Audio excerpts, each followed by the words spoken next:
Hello, everybody. Hi, everyone. Welcome to the show. This is this thing on episode 31? 31. Crazy. Dave's favorite number. 31. And that is my 31. Number. It is your favorite number, isn't it? Yeah. It's just something about it.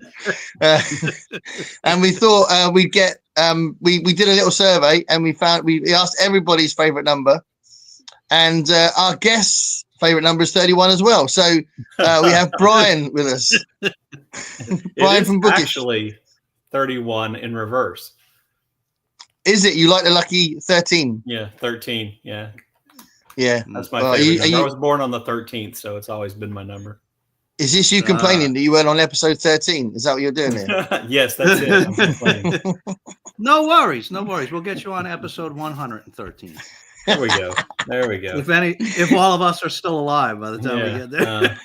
Yeah. Or we'll get some sort of deep fake video where whoever it was on episode 13 will replace it with your head. Oh, I just wanted to let you know, Gareth, I'm imposing a tariff on your show right now. Yeah. It's okay. Tariff, and I'll impose a tariff back, and then you do one back, and then I'll do one back. There we go. Then, because that makes sense. Kids in the playground, right? That took all of 2 minutes. we were just messaging earlier. Gareth's like, "Oh, I wonder if we'll be talking some politics, because it's Brian and stuff." And that took all of 2 minutes. Figured I get my shot in early. At least we're still laughing. Yeah, we'll see. I haven't checked my investment portfolio today. So. You're gonna laugh or you're gonna cry. Yeah, absolutely. Yeah. I'll check it in August. What episode is that? Episode 41. There we go. Yeah. I'll put in the comments how I'm doing. You should give yourself like a rule, like just don't let yourself look at it for I'm not 6 months or 12 months or something. Yep. Like that, So we need to introduce Brian's, and the best person to introduce Brian's channel is Brian. So, but I think it's important to realize, to everyone to know that Brian is bookish. He's a bookish Texan. He's not a literate Texan. Yeah, that's right. I get Randy Ray and I are kind of like oftentimes confused with one another. Every once in a while I'll look and I've been tagged or I've been mentioned in a video that they said Randy and then they put me in. It's important you are not literate. No, you are illiterate. You are bookish. The whole bookish thing is just a sham. It's a show. Randy Ray is literate. He's not bookish. You are not literate. So just to say that again, so everyone's really clear. Exactly. Brian is not literate. I'm really still a little salty about being the Bookish Texan, because originally my channel name was just Bookish, and then I goofed around and somehow I changed to Bookish Texan. And when I went to try to change it back, Bookish was gone again. So I was like, oh. So anyway, so I still call myself Bookish. You're not even Texan, are you? Oh yeah, I am. Oh yeah. I'm going to put it in the, since you don't have it in your thing, I'm going to put it in the chat, your handle there. Yeah, that's cool. Don't worry. If Margaret Pinyard was here, she would have done that already. Yeah, that's true. She likes the conversation in the comment section more than the conversation with us. It's brilliant. Yes. Well, it's easier to keep up with the one in the chat thing because it's more timely. Oops. Whoa, what's happened there? Oh, I just done something weird on my screen. Hello. Huh. I just made. I don't know how. I just made everything smaller. How did I do that? That's all right. I could use a reduction in size. Well, hey, didn't take him long to talk about his penis, did it? I was hoping to reduce everything else, therefore increase the scale of that. Right, let's go back. I think I might have. I mean, it's still smaller for some reason. I don't think I can change that. Can I? I don't think it's. Oh well, never mind. I've got my glasses with me because I'm doing the comments today, just in case. If you need me to read them out loud for you. I don't know how you do it all from your phone to begin. You do it working off your phone again? Yeah, I used to do it on the iPad, and then after a couple of live streams, I realized it wasn't working. So I could see it on my iPad easy. Anyway, let's start with Elaine. Elaine says hi. Hi, Elaine. Gareth's making tea. I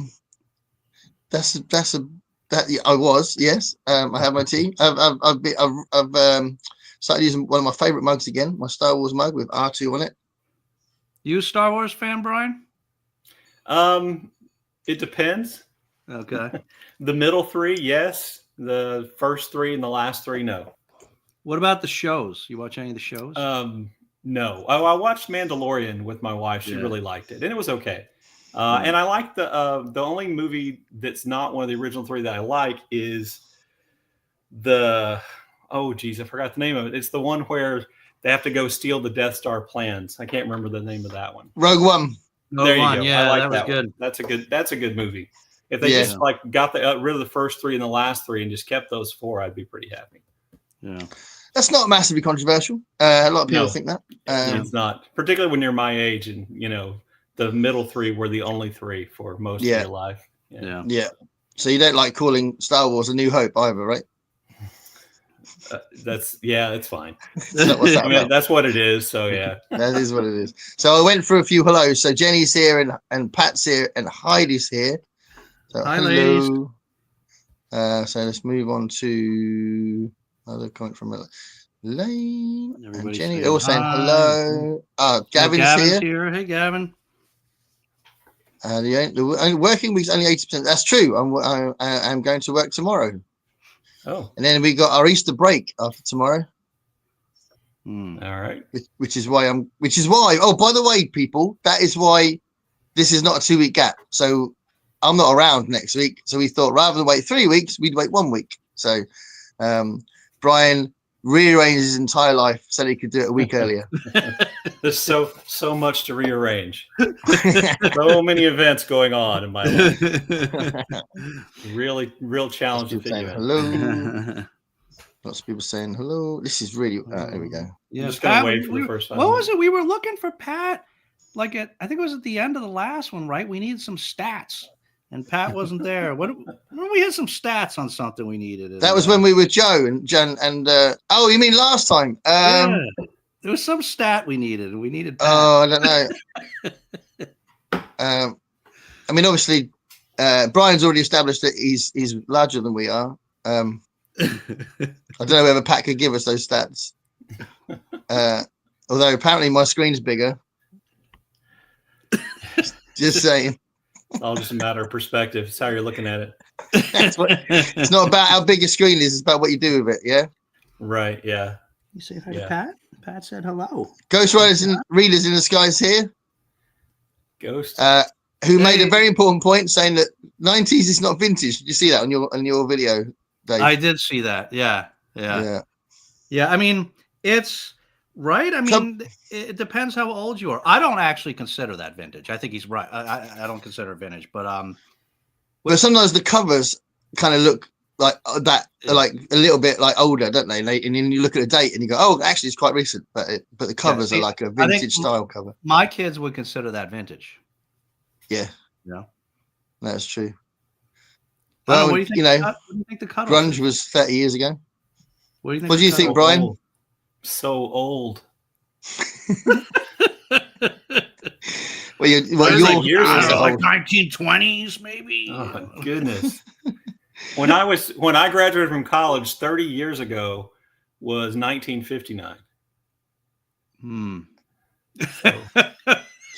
So I only heard some of that. You graduated from college in 1959. 1959. 1989. Wow. But, yeah. You look well.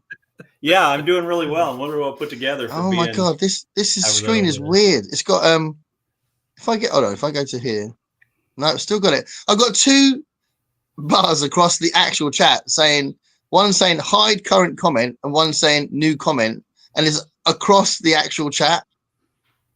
It's really weird. Maybe you need to kick yourself out. Come back in. Well, you do anything to get rid of me, wouldn't you, Dave? Jesus Christ. Get us like we used to get on so well, Brian, and it all went wrong. Yeah, I know. Well, it's like comment about my penis, I think. Oh, hold on. I try to keep it clean, but I appreciate that about you. Gareth's uncontrollable. Yeah. Except when I'm showing those comic book. Oh my God, I can't even get the comments up without. Oh, William's here. Hey, William. This is so weird. I've never seen this before. I'm literally trying to avoid the other windows. So Jenny says, currently finishing off Letter for the King and starting Great Hunt tomorrow. So that's all Wheel of Time, isn't it? Wheel of Time stuff, yeah. Oh, that's great. Didn't Jenny just start? Didn't you just start that, Jenny? You don't do it quick. Oh my goodness. This is not good, man. Wow. Hey, Zelda joined us. Oh, I've done it. I've done it. I've got rid of those. She's so black, I'm not sure you can see her back there, but anyway. Oh, nice. Yep. She's in her chair. Right. Is that her chair? Yeah, it's hers. I don't know if I told the story. It's really ratty, and my wife thought we should get rid of it. And so I moved it out of the office here, and I had it sitting where I could take it out to the garage when it was garbage day and just take it out the curb. And I put it in, so it's in a different room. Yeah. And I walked through there, and she was sitting in the chair in the different room, looking really sad, like she didn't want her chair to go. So I decided it could stay in here. So we've all got, because obviously Ralph is always with me in the chat, but you never see him. We don't very often see him. So Ralph's here as well. So we've all got our dogs with us. But Olive is the star. I mean, clearly Olive's going, yeah, I'm here. Yeah, Olive heard you talking about her. Yeah. So William says, I had a different handle from my channel name a while ago, but it confused people. So I synchronized them. Yeah, that's fair enough. It did, however, prove who actually looked up my channel. That's true. Look at me. Look at me. Oh my God. You all right there? No, I'm not enjoying this comment thing today. It's really weird. What? It's making it so difficult. No, I don't know what I've done to change it. Well, joking aside, why don't you just pop out and pop back in? Go into the studio and come back out of the studio. Maybe they'll fix it. Yeah, all right. Okay, I will. But you two are all right. So you carry on. So I'll tell you what, Brian. Yes. What we were definitely going to do, because we were chatting about this earlier, we were going to talk about your book. Oh, so while I piss about on this, tell us about your book. So you wait, let me get this clear. You want to pop out while I'm talking about my book because you don't want to hear about it. I don't want to hear about that again. No. I can't imagine how many times people can put up and listen to me talk about my book, but I did have a book published in September of 2024 called MacArthur's Bloody Butchers, which is a military history of Company G of the 163rd Regiment of the 41st Division, which fought in the Pacific during World War II. And it mainly follows 4 soldiers from that unit and their experiences in fighting against the Japanese during World War II. One of those soldiers was my uncle, my great uncle, and that's kind of the inspiration for me writing the book and my interest in that topic. So it is available on all online booksellers, and it's in every ebook format, and it's in hardback. So you can buy it from bookshop.org or Amazon or any of the, you can get on your Kobo. So it's available in all those ways. I know it's published in Great Britain as well. Oh, is he still talking about it? Yeah, sorry. I tried. I asked Dave. I went really fast. He did go really fast. I just put it. If you're looking for it, guys, if you're interested in this, I just put it in the chat. MacArthur's Bloody Butchers. And I feel like that was too quick. All joking aside, come on, you got to tell it. You got to sell it. About it so many times. Can I also say I left and 3 people joined the chat when I left? So well, there you go. Yeah, but I should probably leave more often. Or I should just take over for you, be me and Dave, instead of you and Dave. You could be a guest from time to time. So let me ask you. So what? Obviously, because it's family, but like, what really motivated you? Like, what really made you say that I got to write this book?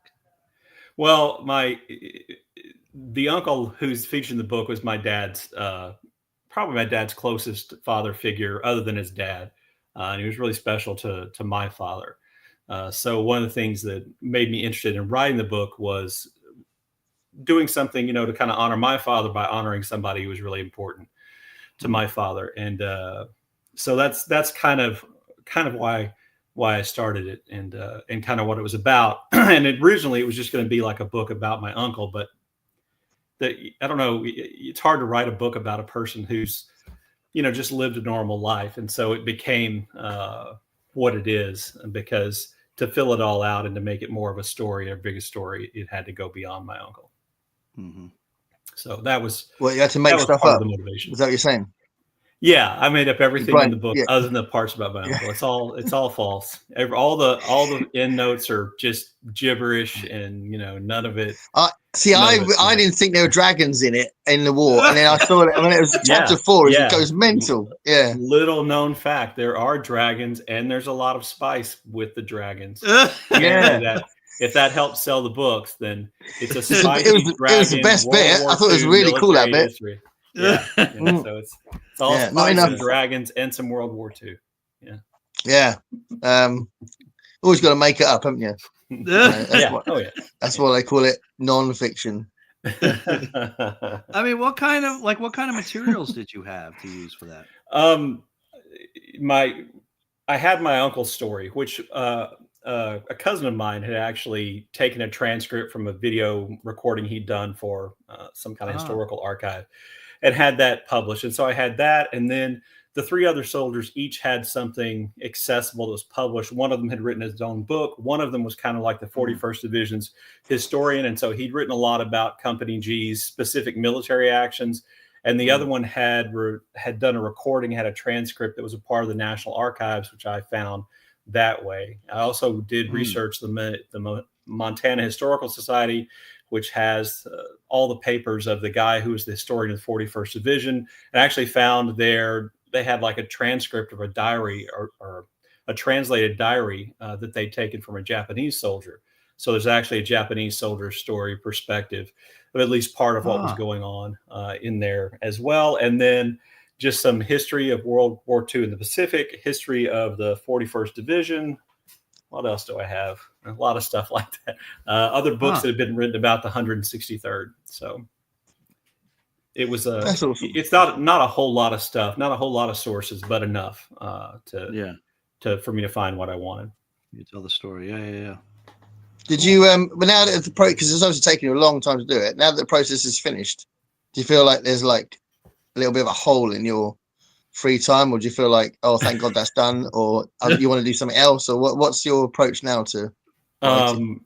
I'm going to write fiction now, and my wife and I think I've mentioned this, my wife and I are writing a mystery novel, which I am editing the second draft of now, and finding things where I think she needs to go back and rewrite or put things in, and so I'm telling her that, and we basically divided it up. There are 2 points of view, and so she's one point of view. She's writing one point of view, and I'm writing the other. That's so cool. I probably will just do what you do, Gareth, and self-publish it, because I don't really want to try to find an agent and all that stuff. And I think that I'm more likely to be able to, well, I know I can get it published, self-publishing it, and then use my channel to promote it. And I can decide all the stuff about prices and how much money I want to make from it or not make from it, as the case is more likely to be, and all those kind of things. So that's kind of what I'm thinking. I might try to see if an agent is interested in it, just to, kind of test my luck, but we'd have to see. And it's a long way from that right now. So yeah, it's all about finding someone who wants that particular story, isn't it? And that genre. Yeah, absolutely. But of course, his biggest claim to fame is that he was a co-author with yours truly in the Stygian collection anthology. That's true. That's true. That's actually the first piece of fiction I ever published was in there. And then I had another story in the Stygian collection magazine.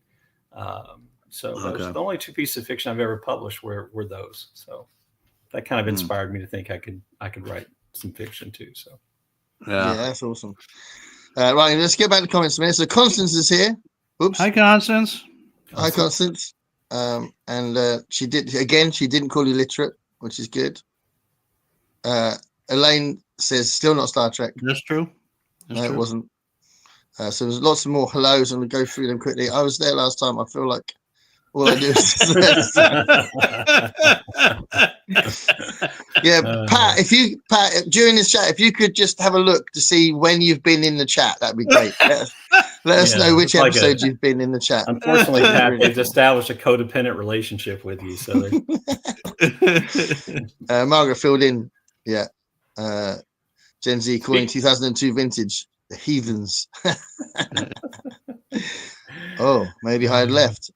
How far down are we here? Anything pre 1980?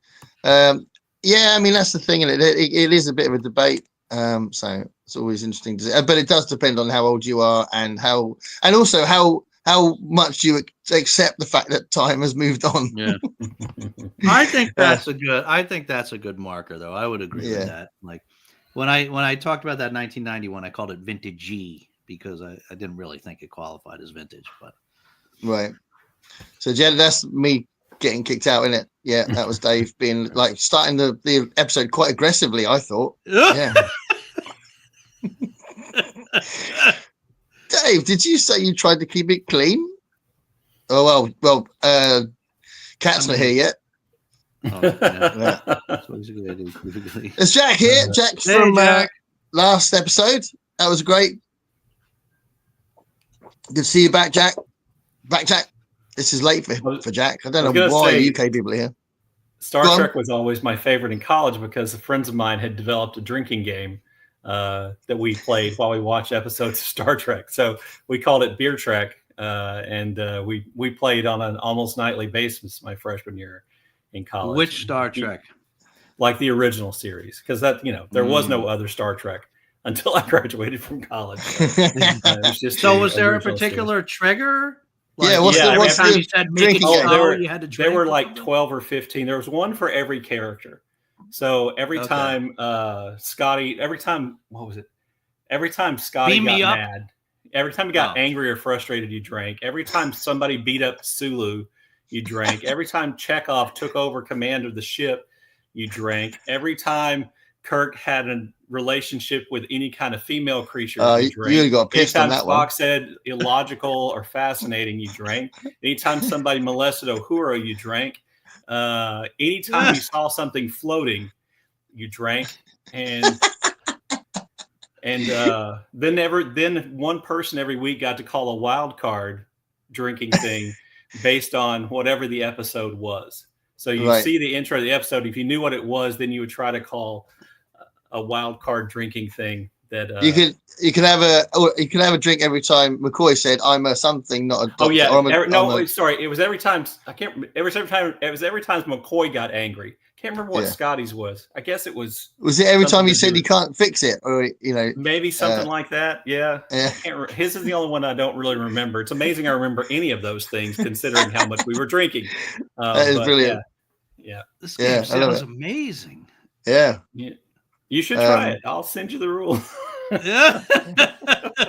Battlestar Galactica, Dave, on Battlestar Galactica, your favorite show, you could have a drinking game. Every time one of the characters is drinking, you take a drink. Yeah.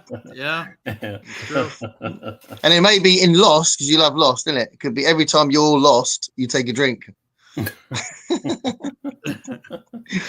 right. Anyway, I would say vintage is pre-1981. That's a very specific year. Any moist biscuits? I can dunk my biscuits, so they might get moist. It's a little early yet for moist biscuits. Pets rule. Hey Jack. I'm reading this, okay, which is good. So I don't need my glasses. You got rid of the second line. Did it work? It's if I hold my finger on it, it appears, and then if I let go, it disappears. I don't know. Where is Margaret? I have beef with her. Oh. Wow, there's conflict in the chat. That sounds. There you go. That's less than good. That's Dave doing an impression of Margaret. Elaine, talk about books. What stream did I jump into?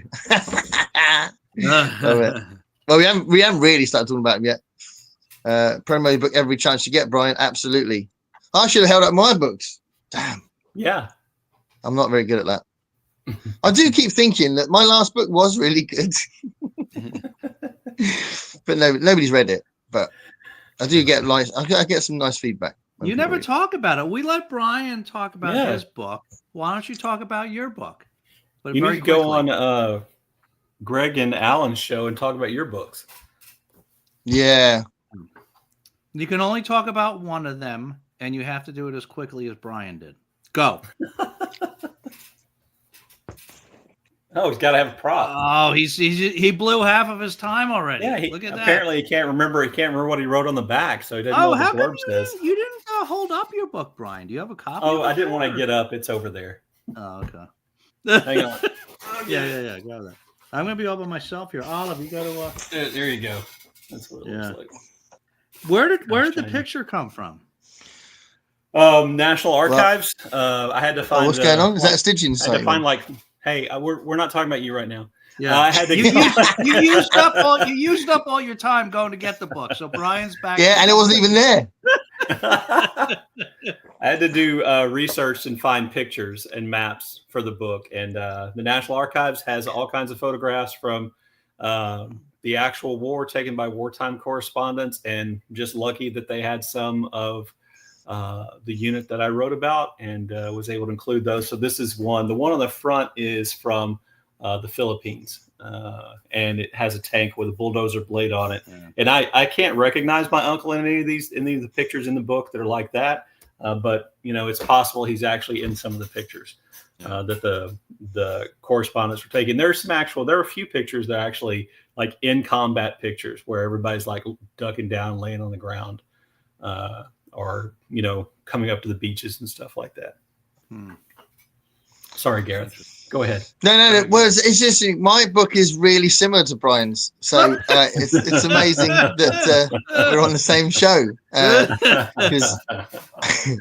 Because just like Brian, it's my almost one like he was influenced, like he read yours and was influenced by your book, right? I mean, exactly. When I wrote my book 5 years ago and published it 5 years ago, I was definitely influenced by the one that's just been released. Actually, absolutely. I thought he meant that my book was influenced by yours. That's what I meant. That's definitely it. I just completely plagiarized it. And, I'm surprised he didn't give you. Frankly, Gareth, I'd be a little pissed off that he didn't. Hey, don't tell him. But I'm taking him to court. Your name might be in here. Yep, it's right there. Yeah. I'm still gonna.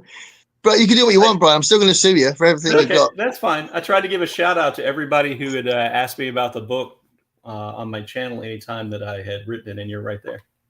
That's awesome. I'll take it all back. People. There you go. But yeah, mine's a non-fiction book, and as well as Brian's, about a band from different planets doing a tour that they can't cope with, and all gets a bit hectic, and they start dealing with gangsters and music promoters who are actually gangsters, kind of true life. And they have to eventually defeat a 50-foot robot that's trying to control the planet.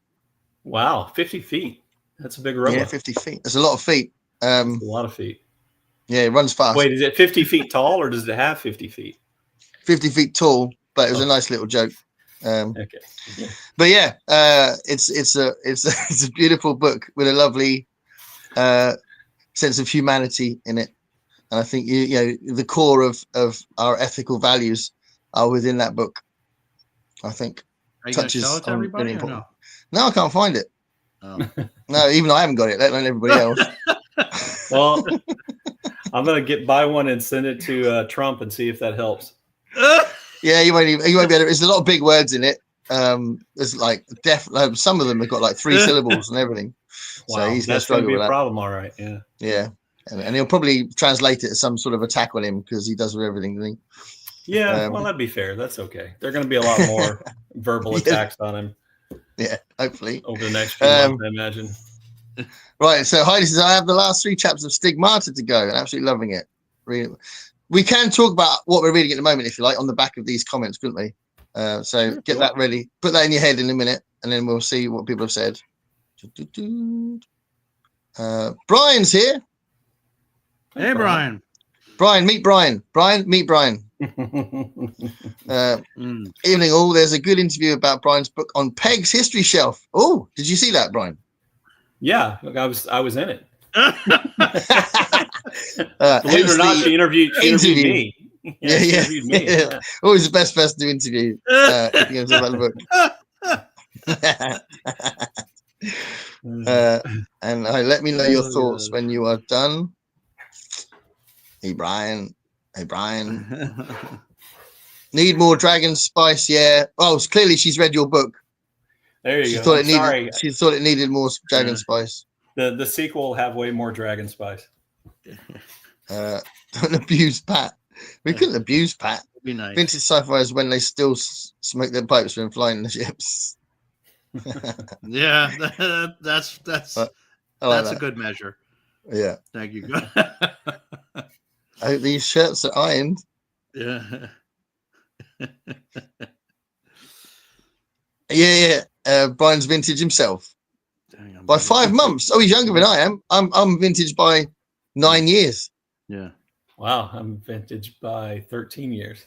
Dave's not saying anything. I'm only vintage by 7 years. Wow. Yeah, he's a baby. Wow. A whippersnapper. Yeah. I'm right on the edge there. Yeah, you're almost not vintage. Yeah, I'm vintagey. Yeah. I'm vintage G. I think the king offering to make the US part of the Commonwealth is a canny move. Yeah. Yeah, but he hasn't got any power, so he can say whatever he wants. That's the weird thing about our monarchy. So he set a defensive ring around you, Pat. Oh wow. There is no other Star Trek. Pat's still here. The Vulcan pinch. I am a doctor, not a farmer. That's kind of yeah. Oh, every time a red shirt dies. I think that might have been one. Yeah. Yeah. Yeah, red shirt, not a Ted shirt. Sure. It would put a hitch in his plans regarding eating Canada. He's got a big appetite. Donald Trump will be the first Prime Minister of South Canada.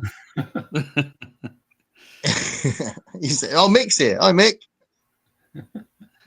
Do a giveaway." Yes, I should. I think that's a good idea. I'm going to do a giveaway with my latest book, which was written 5 years ago. You're writing something now, though, aren't you? Yeah, you're going to be done with the Yelp too, aren't you?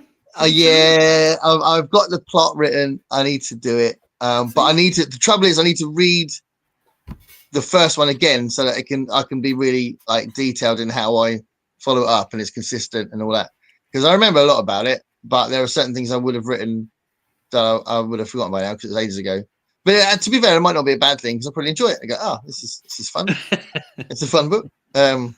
It's hard not to enjoy your own work, right? Well, if you're not enjoying your own work, because if someone said, "Oh, he's a big head," but if you're not enjoying your own work, you really shouldn't be releasing it. Yeah. What are you doing? I haven't reread my book since it came out, and I will not. Yeah. No, I haven't I reread my short story book because I wanted to go through it again and reformat it. So I did that, and I was kind of pleasantly surprised, but I was thinking, oh, I hope this is going to be okay. But I did that for a reason. I wouldn't do it for fun. Do you know what I mean? Because that's a bit weird.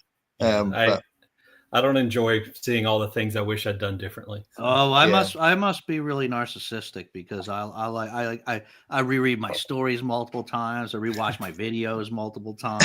I can't get enough of myself. I love that. I mean, I try and video as many gigs that I do as I can because it's good to watch the band and to watch what you're doing and stuff like that. So I'm a bit obsessive about getting video footage. So most gigs I try and video if I can. Yeah. So that's, but I think that's useful. So it's not me just like going, oh, I just want to watch people. Yeah. You know. So it's kind of similar in a way. It's like watching the tape after a football game, right? Yeah, exactly. Yeah. I've done that too. Yeah, football or American football. American football. Chug a 6-pack if the episode ends with forced laughter.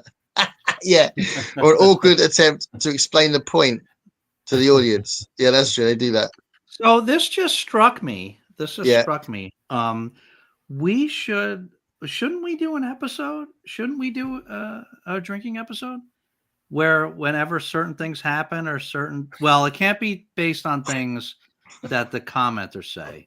because they'll just say it over and over again. And Jenny, they'll just keep. It's whenever you're more than 20 minutes behind on. Whenever you're more than 20 minutes behind on comments, everybody has to drink continuously until you catch up. That's the game. It's not that we're drinking. It's just the people watching are drinking.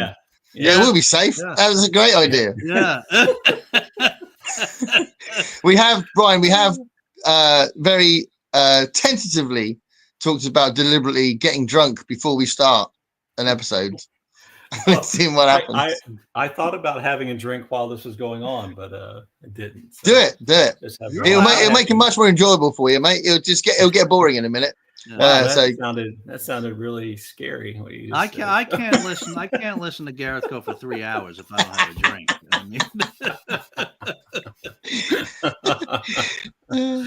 Do you guys ever feel the biscuits? Yeah, I've only got 1 pack of biscuits. I don't actually eat that many during the show, do I? But anyway, do you guys ever feel egotistical when talking about how good your books are? We don't actually say that very often. Oh, okay. You feel egotistical and do you say that very often that your books are good? Well, I don't say it's bad. I want people to buy it. Yeah. I've only started saying that kind of thing when I realized that nobody is reading them. Same. So it's a desperate attempt to claw some sort of like if you go on Goodreads, there's a whole sequence of comments about this book. It's all the author. Like book songs 1, book songs 342, book songs 845. I gotta get on Amazon. I gotta go on Goodreads to do that. Pump myself up. Like one of those fake burner accounts and talk about how great my book is. Trash Gareth's books in the process. Brother. I'm assuming no one objects to changing the name of the USA. Oh yeah, well, and apparently, according to Caroline Leavitt, once you say something out loud, it's a fact. So, if our current king decides to call Wales, I don't know, Bouncy Land, then just come out of my head, Bouncy Land. Then that's a fact. That's what it's called. Yeah, I'm sure the Welsh would cross over and beat the snot out of him. So, he thought you meant go get the book. Well, I did go and try and find the book. Yeah, I did try and get the book, but it wasn't there. All the other books are there. I don't want to talk about them. My brother is reading what? Your brother, my brother is reading your book right now. Oh, that's awesome. Thank you, that's cool. Yeah, bro. Pat did a lovely review of it on her channel, didn't she? Yeah, she's been very kind in helping to promote and talk about my book a lot. That's been really nice, and that's been a really great thing. Like when you guys asked me about the book too, just a really great thing. I appreciate it very much. No, it's important. I think we can relate to it as well. So we want you to have your book publicized and pushed, and we're very proud of you, man. We're very proud of you. Elaine says, would that be a brownie outgoing? Yeah, that's what I was trying to talk about. So Elaine's actually reading it, and after she's read it, I'm going to go on her show and talk about it live. So, I am going to be publicizing it and pretending it's a new release. But yeah, I think she's enjoying it. Kat did a lovely review when she said she enjoyed it. It's just a bit of fun, so yeah, there is a big spoiler alert there. No, don't worry about it. It's not, the plot isn't that important. Really, it's just about the jokes. That's the only thing that matters in that book. I'm trying to make you laugh. I have it too, Elaine. Jenny, that must be, oh, cool. Thank you, Jenny. Oh, wow. That's not so funny, is it? The Last Man. I just got that. I've got that book. I got the. Should we buddy read it? We can buddy read it. It's a little long, but apparently not that great. Really? Yeah. Apparently it's like proper, like slow, and nothing happens, and it's boring, and blah blah blah. So I don't know. Oh, have you read it, Brian? No, I have not. Oh. I haven't read Frankenstein either, though. So. Oh wow. Yeah. It's quite short. Yeah. Do you think you feel like you know the plot and you're not interested in the philosophy in the book, or? I'm almost never interested in philosophy in a work of fiction. Yeah, I don't know why. I just haven't. Maybe I will this coming Victober. That was Victorian era, right? Yeah. Yeah, I'll throw it in. I'll read it because it's one of those I intend to. I'll be interested to know what you think. because it's quite unique, really. I think. That's what I've heard, and I will read it. I just haven't up to this point for whatever reason. I keep pushing it forward, but I've made a video about a year ago where I said I was going to read my daughter's 3 favorite books. Because I feel like, I'm not going to do that next month, I'll move it. I'm not going to do that next month, I'll move it. I kept moving, but soon I'm just going to sod it. I'm going to read these 3 books. And one of them is Frankenstein, which it'll be a reread for me, but the other 2 aren't rereads. So the other 2, I don't know if you've read them, you guys, but one of them is Virgin Suicides, which she loves that book. And I have no idea what I'm going to think about that. I'm literally doing it because it's one of it. And the other one is Wolf Den. Wolf Den? Yeah, Ella D. Harper. It's about a set. I think it's set in Pompeii before the eruption. Oh, okay. And she absolutely loves that. So yeah, I'm going to read those 3 books. I thought it'd be a nice little project. Yeah, sounds cool. We got. So Elaine says, then I'll have to get someone else to read it. Fourth Wing. So do you see that becoming like that's now in the new genre of romantasy, and I almost feel like there will soon be I don't even know what you would call it, but a drag romancy or something.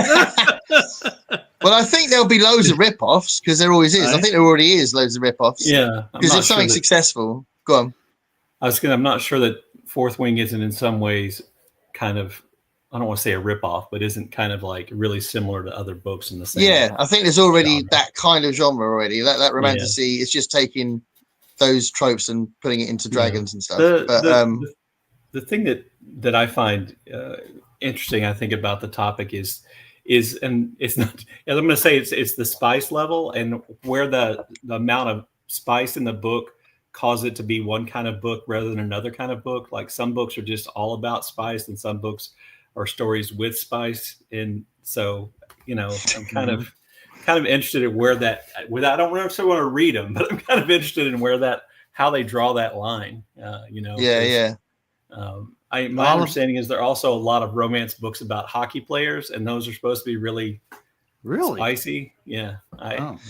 This is the most old man moment we're going to have in the entire show right now. If you see a hockey, wait, let me get this straight, Brian. Let me get this straight. So I know when I'm looking. If you see a hockey player on the cover, that means it's really hot, right? Yeah, that's apparently the case. Yeah, that's what I'm saying.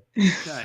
I was thinking, I bet you they write the book, they do a draft of it, and then they send it to their agent or their editor, and then they'll have a discussion about whether there's enough spice in it. Whether it's like, we need more scenes like that, or do you know what I mean? I bet it's a bit like that, isn't it? I mean, and more power to them. Write what you can. I don't have any problems with anything anybody reads or anything anybody writes. So if that's what works, and that's where your gift lies in writing, go ahead. Well, if people love it, the Fourth Wing one broke records, didn't it? Yeah. Yeah, it's like the fastest selling million seller or something. It was like, I mean, that's great for publishing. I mean, we're only down to 5 big publishers in the US anyway, so we might as well root for them to do well. I think that, to be honest, there's a serious point there about the fact that the successful stuff buoys up the non-successful stuff. It does. So, I mean, they won't. Does. If a publisher is struggling, because this is, I can't help it because I know more about the recording industry, but it's a similar thing that if you have a successful book, that is going to help publishers to be more open-minded about taking risks on other books. Yeah, because it's exactly the same as the recording industry. Like if you've got a successful artist and a record label is doing well, they will sign up more risky acts, because there's less risks getting taken nowadays because of this. A higher proportion of people managing themselves. And they're gonna, for a while, they're gonna look for more books like Fourth Wing, but eventually things will move in a little bit different direction. Yeah, and there'll be another Fourth Wing, but in a different way, in a different genre. Yeah. I mean, you think about it, we went from 50 Shades of Grey to Twilight to the Lee Bardugo books to who am I leaving out? And then Court of Thorn and Roses is a big one, wasn't it?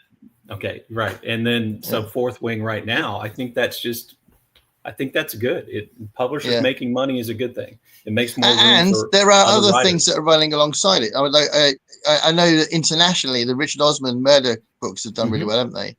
And that's just a cozy crime thing. But I've already noticed there's loads of rip-offs of what he's written appearing in the bookshops as well. You know, so it's not just Fourth Wing, but every time there is a successful book, the publisher go like, well, we need something else like that. What was it? The something in lattes, Travis. Oh yeah, Legends of Lattes, cozy fantasy. I mean, people are always, small books get published that manage. Somebody picks them up and publishes them, can create that kind of buzz and create whole new areas for people to write, and I think that's a good thing. And there's a new genre coming out of the fantasy, speculative, sci-fi area, which is the what do they call it, RPG lit stuff, like Dungeon Crawler Carl, that series. Oh yeah, I've seen those. Yeah. And that is really, I want to get the first book to see what this is like, because I love role playing anyway. I love I'm playing D&D tomorrow. Can't wait. So I can relate to the thing, the actual concept it's doing in the book. And it's it's a new genre. It's a fresh thing. There's only a few authors doing it, and a lot of it was kickstarted by the Dungeon Crawler Carl series, isn't it? Are those books coming out really fast, or have they been around? Yeah, I think they are. I think he's done 4 now or something, and I think the first one was like 2 years ago or something. Yeah, those should be really good. I've heard. I've actually seen it in a bookstore. I thought about it, and that's not really something I seek out to read, but I did. Well, it's funny because it's a play on what has happened before, but it's more direct and more obvious. So if you imagine the Dragonlance books from the 80s, they were D&D games that those two authors, Margaret Weiss and Tracy Hicks, I think that's their names, Hickman, they decided to just turn their campaign into novels, which makes perfect sense, because it's kind of sitting there waiting to happen, isn't it? But with this new series, the actual machinations of the game are in the text, not just the actual story, So it's like an exaggerated way of doing it, I guess. So I haven't read it, so I don't know how that plays out, but it sounds really interesting, and it's apparently really funny and a lot of fun. Yeah. Anything like that happens in publishing makes me happy. Like there was a story that Barnes and Noble is actually opening new stores here. Yeah, in the United States. I mean, and if all the Fourth Wings and Romantasy and spicy books mean that there are more bookstores and more booksellers and more shelf space, that's a good thing, I think. Yeah, and the reality is, if there's more Barnes and Noble bookshops being opened, that will lead to more secondhand bookshops being opened, and surviving because more people are reading, more people are looking for books. So the secondhand bookshops will appear as well. So it's not just about new stuff. It just has an effect on people buying books, doesn't it? Which is great. Yeah. And libraries will be more used as well. It just has a knock-on effect if there's successful books. Right. So, because that's the other thing. If people who don't normally read are going, because this is actually true. So my wife up there asleep at the minute, she doesn't read, but she bought Fourth Wing because she'd heard on the radio that it was really good, and she brought it home and she said, I bought this. I was like, oh, okay. And then they said, why? What's it like? I said, all I know about it, it's got dragon sex in it. And and she was like, oh, I don't know if I want to read it now. So it's all put her off a bit, but she probably would have enjoyed it. But I don't know. She might. But the fact is, she was curious because they were talking about it on the radio, and if people like Ali are buying books for those kind of reasons, then that's going to have a great knock-on effect. It's a very positive thing. Are you going to read it, Gareth? Well, it's over there. I don't know. I've got a whole list of stuff I want to read. I might try it for a laugh, but I don't know. If I want to read Dragon Sex and I want to do it in a better way, I could read Brian's book, couldn't I? That's true. It's not actually sex. The dragons having sex. I don't know if you know that or not. What in your book or in Fourth Wing? In any of them, I think. I think it's just people. I thought the dragons have sex in Fourth Wing. Yeah, I thought the dragons have sex. I thought it was just the people. I mean, I guess it just. My impression is it's the people. I thought that was the fresh take that the new books had. That it was like, no, there's dragons. There's dragons. There's dragons and there's sex, I think.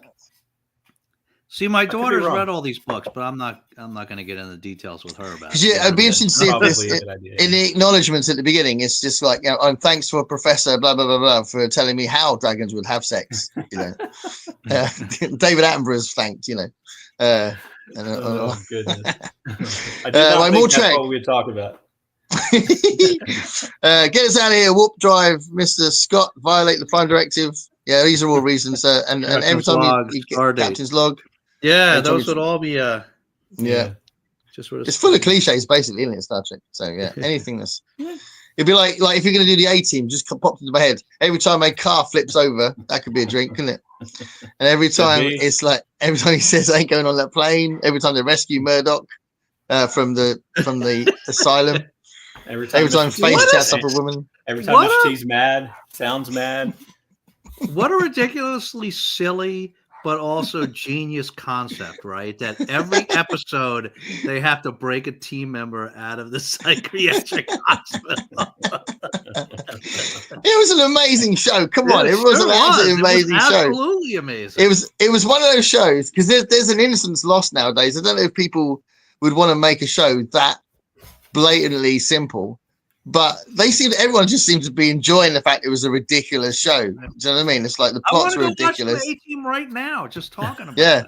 And it always started with Hannibal in a costume, in a ridiculous costume sometimes, pretending to be someone else so he meets the person that's going to hire them in it and all that. It's just so ridiculous, but absolutely amazing.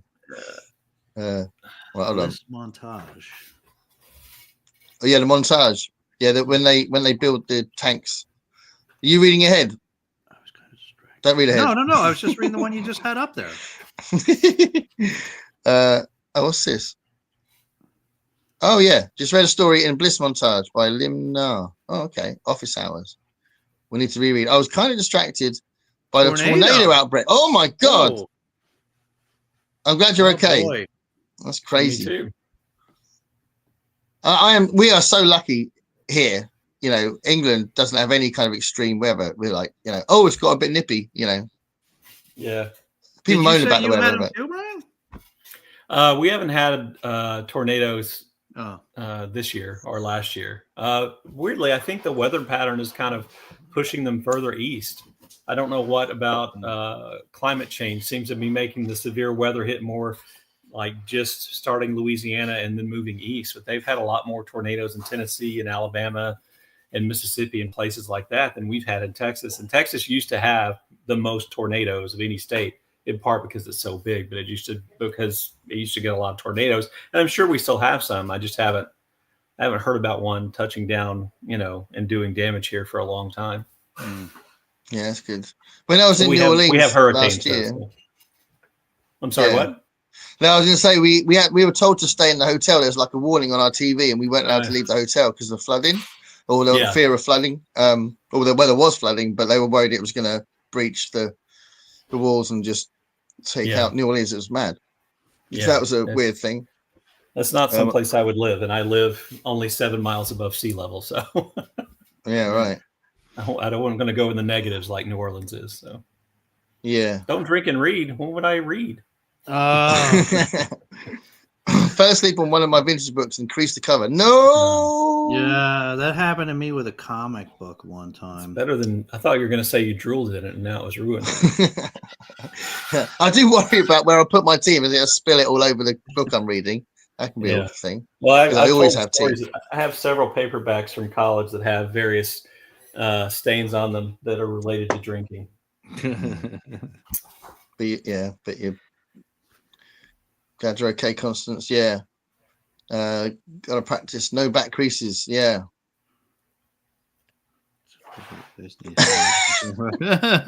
Jenny. Okay, Jenny's being very provocative. She's all starting on the rugby versus American football thing. MJ's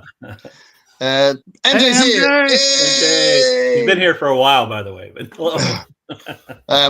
I was going to bring semaphore flags for if MJ was here. Oh yeah. Now she's on the mend, which is brilliant. She's on the mend. So more of that. That's good. Glad to hear that. Yeah, lots of people saying hi to MJ. We all love MJ. Whoops. Hello, MJ. I'm happy to be here. Brilliant. That is awesome. I hope you can sort of relax a bit with this. I know it must be really tough. Yeah. Keyboard. Have you listened to Gareth go? Well, that just sounds wrong. Elaine has been hanging out with Kat and Jenny way too much. Yeah. Speaking of spice, there's a definite lack of spice in the comments so far because Kat's not right. Yeah, it'll get worse. Yeah, Jenny's gonna have to pick up the slack. MJ says, hugs to all. I like reading certain of my poems. They relax me, almost like meditation. That's not embarrassing, right? No, of course that's not embarrassing. That's cool. I promote books when I'm not looking up stats for Gareth.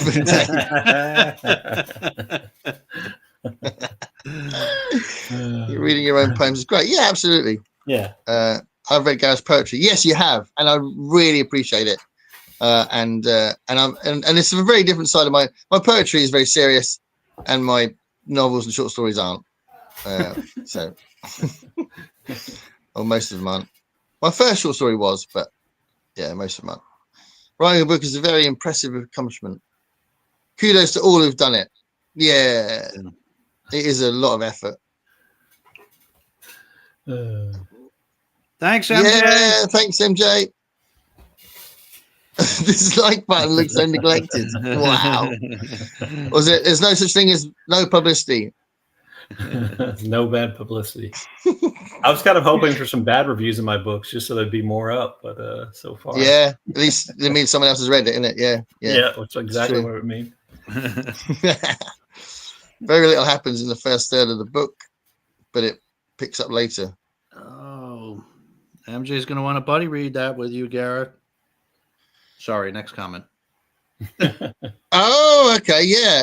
Well, I have no idea what kind of book it is, really. As I've seen, did I see the film? I can't remember the film, but I imagine it might not be my kind of thing. But I'm going to read it just, for the experience of reading one of my daughter's favorite books. The Last Man is a slow start, but it's really good. Total downer, though. Okay, good. I'm glad you said that, Gavin, because I was getting discouraged there for a minute. Yeah, no, and I haven't read it, so I don't know what I'm talking about. I'm only talking about reputation. I may need you to unsubscribe in a bit, nearing 200, and almost time for a new video. I love it. Just say the word dragon, mama. Oops. Romancery. That's like romance with sorcery, right? Romance. Those I love hockey romances have the funniest titles. Funniest titles. Constance. Thanks, Gremlin. We'll hit that before 500. No clue what I'll do if I reach that. What, 500? Do a Q&A. Yeah, and a party. You should have a live Q&A. stream Yeah, party. live stream. Yeah. And invite us. Live stream party. Yeah, we'll keep it on the straight and narrow. A book getting a midnight release party. Is that what happened with Fourth Wing or something?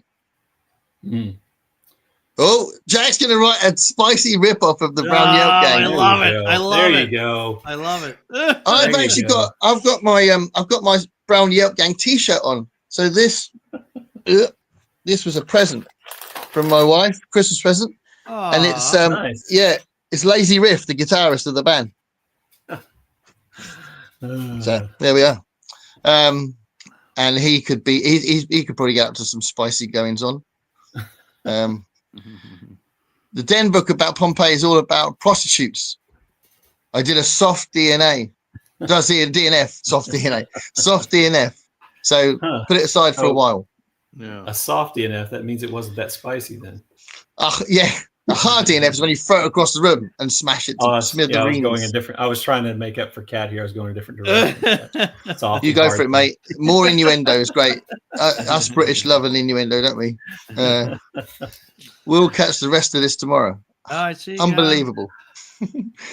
Up the stairs to Bedfordshire. Night. Hold on a minute.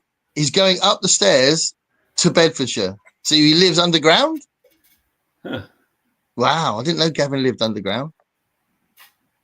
That's amazing. Good night, Gavin. Good night, Gavin. I have to say, Gareth, you are doing a good job. You really are. The comments tonight. I'm of all the times I'm not in the comments right now. Gareth's like keeping up. Yeah. It's not a very interesting conversation, though, is it? So I'm not telling enough stories to kind of distract us from, from the comments. Brian's thinking, why the hell am I here? But it's fine. It's fine. If you have a little think, Brian, if you can think of something interesting to say, I'll stop the comments. Well, I did the beer trick thing already. I tried to make an innuendo about soft DNFing. And, I know you're doing your best, aren't you, mate? I know it's difficult, isn't it? It's difficult to be interesting, especially when you're not. Hockey romance. I have a real one from October to June with Creed's Vinny T, Z-Bad or Z-Bad? Z-Bad. Shesty and Quickie. I don't get it. What's that reference to? Are they characters? Those must be team members, right? That's a hockey team. Yes, so. That Heidi. We're very curious now, aren't we? We're going to read it. That Heidi, I guess, believes she has a relationship. Yeah, I'm with Jenny. Just Quickie. That doesn't sound very spicy. Jenny wants a Quickie. I guess it could be, but where do you think baby dragons come from, Gareth? Yeah. Right. Absolutely. They have. Oh, Moy's here. Hello, Moy. I think the dragons have sex with the people. Yeah, that's what I thought. No, I don't think so. Yeah, that's what I've heard. So. No, there's a scale problem. I don't think so. And I don't mean the scales on the dragon. I just mean the scale. No, it's like that joke, isn't it? How do porcupines have sex? Very carefully. Yeah. I think my understanding is the dragons for my daughter is that the dragons are connected to the people. Like they each have like almost like Avatar, right? Like they've connected the dragons. And the people like really dislike each other, but their dragons are in love. Right. And that's so that causes the conflict. That's the most I know about it, but that makes me believe that the dragons are, But that's you didn't reference the I'm trying to keep it clean here, Brian. I'm trying to keep it clean, Yeah, but that relates to the Northern Lights trilogy, doesn't it, by Philip Pullman? Because they're familiars. You could feel their emotions, couldn't they? Have you read the Philip Pullman trilogy, Northern Lights, and I think it's called Golden Compass in America, isn't it? Northern Lights, Amber Spyglass, and you know what I'm talking about? I know what you're talking about. I haven't read it. Have you read them? Oh, they're brilliant. You read them, Brian? No. Brian, are you there, Brian? Yeah, sorry. I was reading the comments over here. Don't read the comments. Talk to us. I told you, it's your fault for putting me on. I can't be interesting because I'm not interesting. The people have way more sex than the dragons. I think that's true in real life as well. I think people have more sex than dragons. Yeah. It sounds like it depends on what your relationship. I definitely got to read this. Maybe they have sex while riding dragons. That would be amazing. But are they having sex riding dragons? or riding on the dragons? Riding while riding sounds complicated. There we go. Jenny's there. I knew Jenny would be there. Yeah. Well done, Jenny. Thank you. Future Hall of Fame goaltender Jonathan Quick. That sounds like the shipping forecast. That's who Quick is. The future Hall of Famer. Is a goaltender like a goalie? What? I would imagine it's the same mounting method like all other animals. Yeah, William knows about shagging dragons. Perfectly placed comment, William. Perfectly placed comment. Seems like there'd be a tail issue, but all right. Soccer and hockey are similar. One is an ice with a stick. Oh, when I first started teaching, the person whose job I replaced at my first teaching job, he had been the soccer coach, and they hired me because it was almost the beginning of the school year, and so they didn't have a soccer coach. And the football coach, the American football coach, who was the athletic director, like caught me in the workroom one day, and he said, "Hey, you should be the soccer coach." And I said, "I don't know anything about soccer. I know nothing about soccer football. I would have the first thing to do." He said, "Oh, it's not that hard. It's not that complicated." He said, what sports do you like? And at that time, I was a big hockey fan. And I said, oh, I like hockey. I like hockey a lot. And he said, soccer's just, hockey with your feet. Hockey with your feet. So I avoided that conference room for the whole rest of the year for fear that he would hire me and make me be the soccer coach, which would have been terrifying. Am I right in thinking in American football, you don't actually use your feet much? It's mostly your arms, isn't it? Unless you're the kicker or the punter, you don't use your feet at all. Yeah, it's all about your arms. So why isn't it called American arm ball then? Americans just steal everything good and ruin it. So. Jenny says appropriate name for someone who reads fast reflexes. Needs fast reflexes, yeah. We need more Rage Biscuit. Did I miss a bit? No, we're still on the biscuits. We haven't done the biscuits yet. We haven't done anything yet. Actually, I'm just reading comments. That's what I'm doing. Yeah. Sorry. I was going to ask. I'm getting pretty hungry, so I was. Yeah, should we do biscuits? As Mick is here and he hasn't commented as much, let's just see what Mick says first. I know nothing about Fourth Wing. So can anyone help me here? Do dragons lay eggs or is it a live birth thingy? I thought dragons laid eggs. They lay eggs. They lay eggs. And Jack says keep it moist. Keep it moist. All right, bye everyone. Keep it moist. That's what he says. All right, so let's leave it there for a minute and let's talk about biscuits. Right. So go, Brian, what you brought with you? I brought these biscuits, cookies, which you can't read. They're called Crimbles that I just found at the store today. Oh yeah, Crimbles are lovely. Yeah, believe it or not, I'm not a big biscuit cookie eating person. So I found these. I thought they were the weirdest ones, and they call themselves macaroons, but I really don't think they are. Are they coconut flavor, aren't they? They're coconut cookie with a chocolate on the bottom. So those are my biscuits for the day. Are they British? I don't know. I think they're sold over here. What's the company name? Hang on. Ecotone Food Pittsburgh. Oh, that sounds American. Oh no, it says they're made in Belgium. Oh, they're Belgian. So the American company must just be the importer. Yeah. Anyway, they look like this.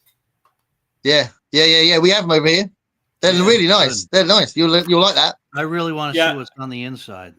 It's just cookie. I ate one earlier to make sure they were okay. Are they hard or soft? Oh. Soft. Soft, yeah, soft. The way Gareth likes it. I did it. There we go. They're pretty good. I like coconut and chocolate, so. Yeah. I love coconut flavored stuff. Coconut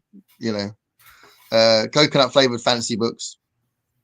Well, Belgium makes the best chocolate. So I was lucky enough for a work thing. Sometimes I get to go because I have to go to these conferences, and sometimes they're in cool places. And so went to Belgium a few years ago, and so brought home a lot of chocolate. But the best thing was that on every corner, it was a huge thing over there with the with these waffles. They were ice Belgian cream, waffles. Chocolate filled waffles, and they were everywhere. That was the thing. You couldn't walk 20 steps without somebody selling these waffles. Stroop waffles, right? What? It's like a Stroop waffle. That's the name of it, isn't it? Stroop waffle. Oh, I don't know. Is that what they call it? Strip waffles. I remember that game. I had a party all based around strip waffles. Yeah, gotta be careful with the syrup with those things. Oh. Yeah, if you gotta keep talking forever, and if you stop talking, you gotta strip off an item of clothing. That was a strip waffle game. It's great. Great for our family Christmas. That was. Syrup and everything. Are you sure you're not from Alabama? What biscuits you got, Dave? And I'll bring out the king. I'm being fancy tonight. You're being fancy? I'm very fancy tonight. I got bonbon cookies. Wow. Bonbons. Yeah. Bonbon cookies. These are dark chocolate covered with a dark chocolatey mousse center and sprinkled with cocoa nibs. Oh. Mm-hmm. Did you say cocoa nips? Cocoa nibs with a B. Nibs. Nibs. Cocoa Nibs. That was my there's going to be all sorts of comments about Cocoa Nips now. Cocoa so Nibs. please go ahead. My nickname in college, Cocoa Nips.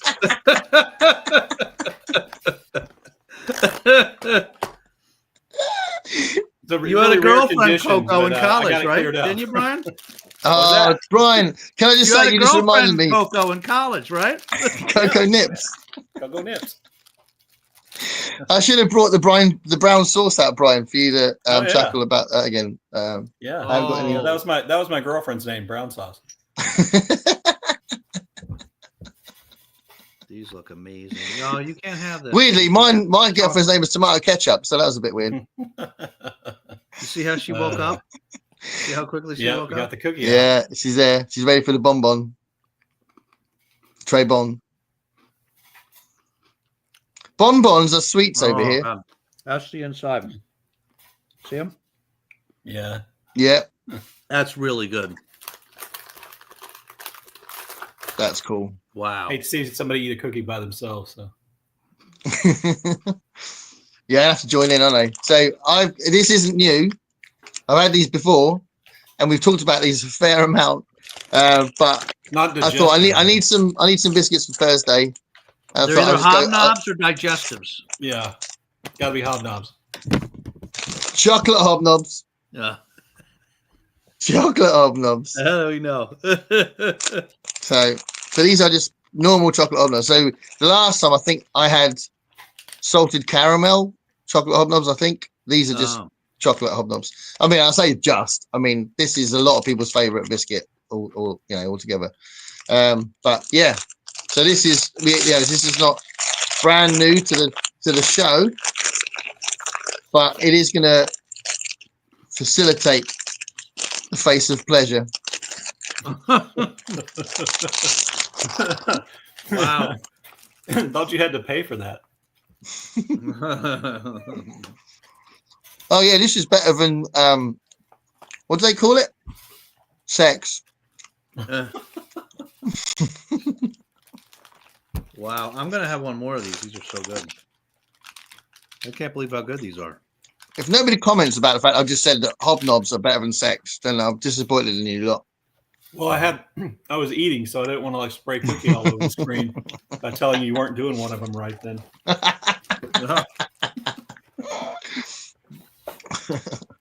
I'm doing something wrong if you prefer a cookie. I must be doing it. I've got an A level. You're doing in something with the cookie that the rest of us aren't. So, well, where are you putting it? Cat to work today, probably snoozing. Oh, we haven't got Cat today. Oh. There's a severe shortage of biscuits this stream. Well, right now. I ate 2, Jenny. Jeez. That's like I've eaten three cookies today. That's pretty much my week of cookies. Oh my God, it's gone mental again. I'm gonna be careful. Yeah, I hit something. Clearly, I don't know my own strength. Maybe you just got too excited about that cookie. Yeah. I told you it's very exciting. I'm very moist. Really? You notice how the cookie disappeared? You can't see the cookie anymore. Oh. All right. Getting a little worried. Sure. Oh, Cat's appeared. Cat's in the room, but when I was about to bring on the mild Rumpus, so he's appeared. Hey, Rumpus. Yeah, I saw him. Yeah, but I got to find the comment. Oh, there's loads of people that have appeared. This is great. But I need to find the last comment. Damn, where are you? There's other people that we just no, that's not it. There's other people that have just this one probably. Do it. Was that the next comment? No, it wasn't. It wasn't the next comment. There's like a whole world of MJ said parts of all the live streams not to chat. Oh, I've got chocolate on my fingers now. I'll end up having it on my phone. On my dog. I'll have chocolate on my dog. You know all about that, Dave, don't you? We don't know. No, I won't say that. We don't want to start rumors about what he does to Olive when we're not filming. I mean, come on. There are some limits. Hey, they're very close. No, you're all. That's too much. Too much. No. You go I up. think you were close with that MJ comment about the dragons, weren't you? I know. I knew that it was Mild Rumpus's first appearance. I'm nearly there. Yes. Oh, you. There. I'm going there. I'm going there. There you go. Yeah, and then MJ says Sophia Coppola directed. Yes, she did. Directed the film Virgin Suicide with Kirsten Dunst in it. Yes. I think I saw it, but I don't remember. Hey, Rumpy. Is it a good film? Yes, I think it is. It's a little weird and disturbing, but also kind of. My daughter really hates the film. Really? She says the film. She says the film is. Yeah, she says really different from the book, and totally. Yeah. She says loses the point of the book. Oh wow! Okay. So don't know. All right. So there's lots of people saying hi. Oh, what's this? International Antiquarian. Oh, really? New York International Antiquarian Book Fair. Wow, that's cool. I didn't know this. My old man friends, cool books get midnight release classes. Sorry. Yeah, we don't read cool books. We're not up at midnight except for today and Gareth. I am. Yeah, I'm up at midnight every night. That's because Gareth's all cool. He's in a band and crap like that. He's better than us. Yeah, I can stay till midnight. Yeah. He's still an old man. He's still an old man. Eat cake at 500 subs. Eat cake at any subs. Yeah. 410 going to be a while. This is Elaine. Monday is my 3-year YouTube anniversary live stream. Nice. It takes a while though, doesn't it? I mean, you're very lucky if you can get tons straight away. Hard DNFs get pounded. Oh my God, it keeps. This is definitely a new thing. It keeps bringing this window up going, hide current comment. It's like, well, clearly I'm not there yet, so I don't want to see the current comment. Oh my God! Making up for Cat. Yeah. Definitely cake. Dave thinks I am competing with cookies. Yeah. I'd love to go to that one year. Yeah, sounds awesome. The dragons bond to the. Here we go. Just everybody's actually read it. The dragons bond to their riders. The riders have spicy sex with each other at the War College. Yes, but do the dragons have sex though? No, that's the question. Don't have sex. Nicole's here. Hey, Nicole. Hi, Nicole. Awesome. I went for the first time last year and was completely blown away. It's like a museum. I can't even get out. It was like a museum where you can touch and possibly buy everything or everyone. That's really cool. When you say possibly, that means everything is like crazy expensive, I assume.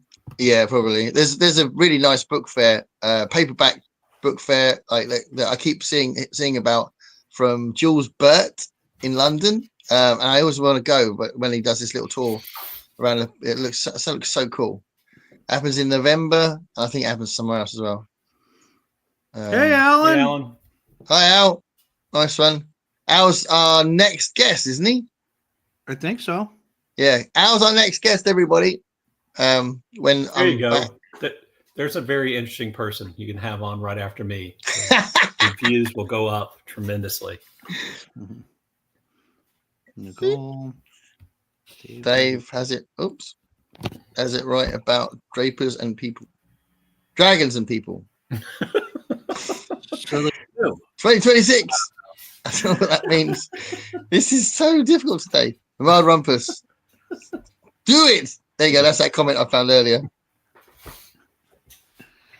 Every time I get rid of the hide current comment, it gets rid of the comment on the screen.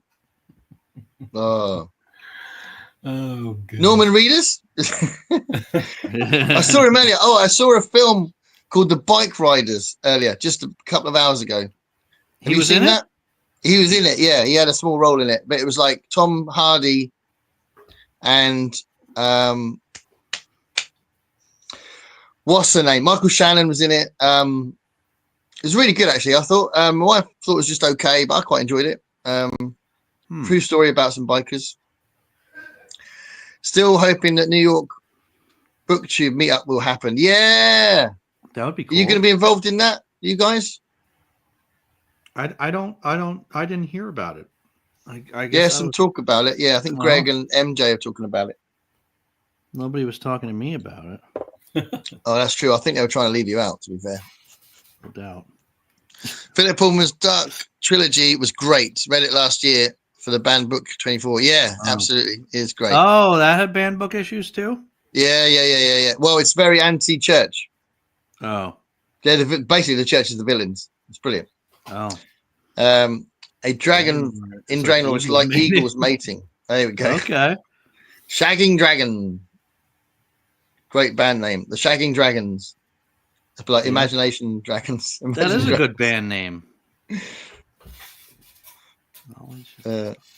Just knowledge about dragons having smexy time with the stuff ain't new.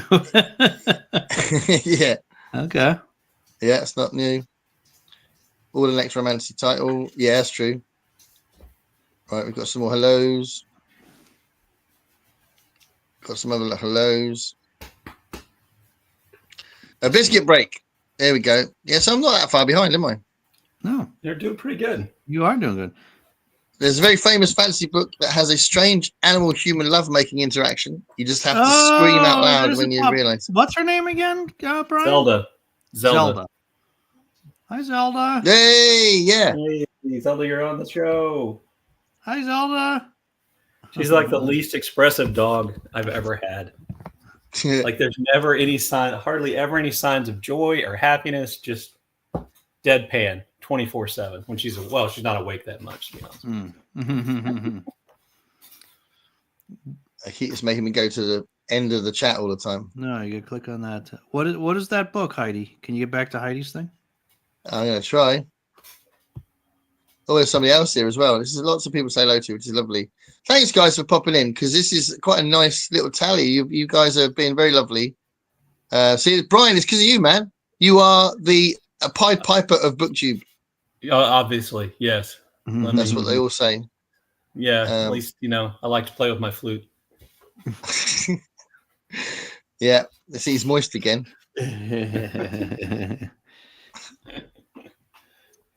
So what is it? So it's a famous fantasy book that has a strange animal. Oh my god! It keeps going to the end again. Huh? Here we go. Got to that bit. Hold on. Isn't there a book called The Bear about a woman and a bear? It's like a Canadian book or something like that. Yeah. Is that the one you're talking about, Heidi? Well, that's the bear one, isn't it? That's a real life thing, and it's not fantasy. I don't think it was real life. No. What I mean is, like, very, very similitude. I know what you meant. Yeah. Else says hi. Having Tate's gluten-free channel chocolate chip. Oh, nice. Good for you. Al tried fourth wing, DNF'd it. DNF'd it, really, Al? Not enough sex. Maybe. In the Aragon series, dragon eggs only hatch when they have psychically chosen their rider. Oh, that's interesting. There must be, I haven't read them for years, but there must be a rider dragon link with the dragon books of Pern by Anne McCaffrey, because she started all that, didn't she? Yeah, I was going to read one of those books, the first one of those books last month, and I never got to it and I had to take it back to the library. Yeah, I'm going to read. I've found a bunch of them secondhand, and I rebought them again because I had them when I was a kid, and I was going to try them again. I think MJ just read the first one of those, maybe. Yeah, Dragonflight, I think, is the first one. Yeah. Oh god, this is so annoying. Those came out in the 80s when I didn't want to read books by women because I thought people would think I was a woman. So. Yeah. Yeah. Your videos on that stuff is brilliant, Brian. East Texas in the 80s, we weren't all that enlightened about, gender issues. Yeah. Hi, Kat. She made it. Yeah. Sorry, we'll skip that. But yeah, hi, Kat. Jenny says soft means performance issues. Well, yeah. Dave knows about that. Yeah, when I was growing up, I was more worried about accidentally going out with one of my cousins than I was about. Is that because they were so attractive, or because you just didn't know who was your cousin? I have two stories related to that. Right, we're all ears. Go. This is great. Scandal. Once my mom and I used to be really close, and we used to talk all the time. And she asked me if I had a crush on any girls, and I mentioned this one girl, and she said, "Well, you can forget that." I was like, "Why?" She said, "Well, that's your cousin." Yeah, it was. I didn't know that. That is brilliant. Another time, I lived in was a small manufacturing city in East Texas when I grew up, and it was surrounded by really small communities. And so every one of those small communities had a high school. And one of my best friends in high school went to one of those small places. And so I went on a double date with him and his girlfriend and this other girl. And we went back to her trailer home because it was East Texas. We went back to her trailer home, and I was talking to her mom because they were changing. We were going to go somewhere or something. And I was talking to her mom, and we found out that girl was actually, like my second or third cousin. So that's so funny. I love that. You notice he left out the rest of the story. I said it put a damper on the rest of the evening. Okay. So no illegitimate children that are actually related then. He still never said that he went home after that. He just said it put a damper. Oh, goodness. Oh my God, it keeps going to the end. I don't want to go to the end, man. This is driving me nuts. Maybe you need to take yourself out again and put your... No, it's not that. It's just what it's doing. I took myself out and it's just still doing it. That's just really, really irritating. It must be a setting on this that it's never happened before. It just let me just do it normally. Hold on. We've already been there. Yeah, we've been there. Oh, go away! Not you two. Anyway, so I'll tell a story. I met my wife in high school, and she'd moved to where I lived from Iowa, and I knew she was safe to date because it couldn't possibly be cousins. So. Right. That's good. I like that. That was the first thing you checked. Are we related? I did kind of go on decide that maybe dating people who weren't from Lufkin might be better than dating people who were. So, but it worked out really well because my wife is a wonderful person. So I got lucky. Absolutely. So, Constance, DNF Heaven and Earth grocery store, but feel bad about it. Why is that? Why I feel bad about it? Well, I don't know that one. Is that written by someone we know? Don't know. That's been a kind of a big book last summer, I think. Oh, okay. Yeah. There's some healing going on, which is fantastic.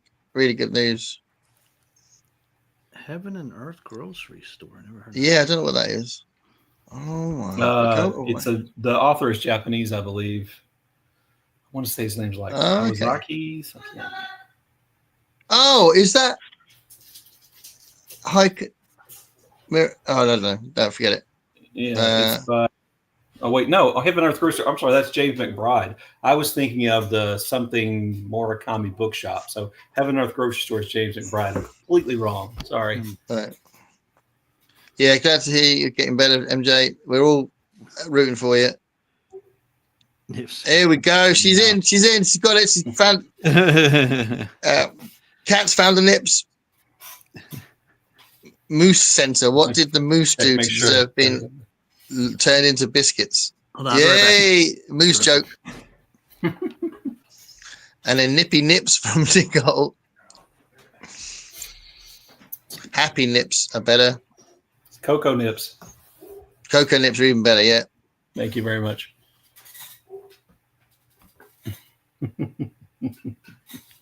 You don't have to bring the chaos. The chaos is actually the way it's displaying on my phone. That's bringing the chaos. And here we go. So Al's big and hard again.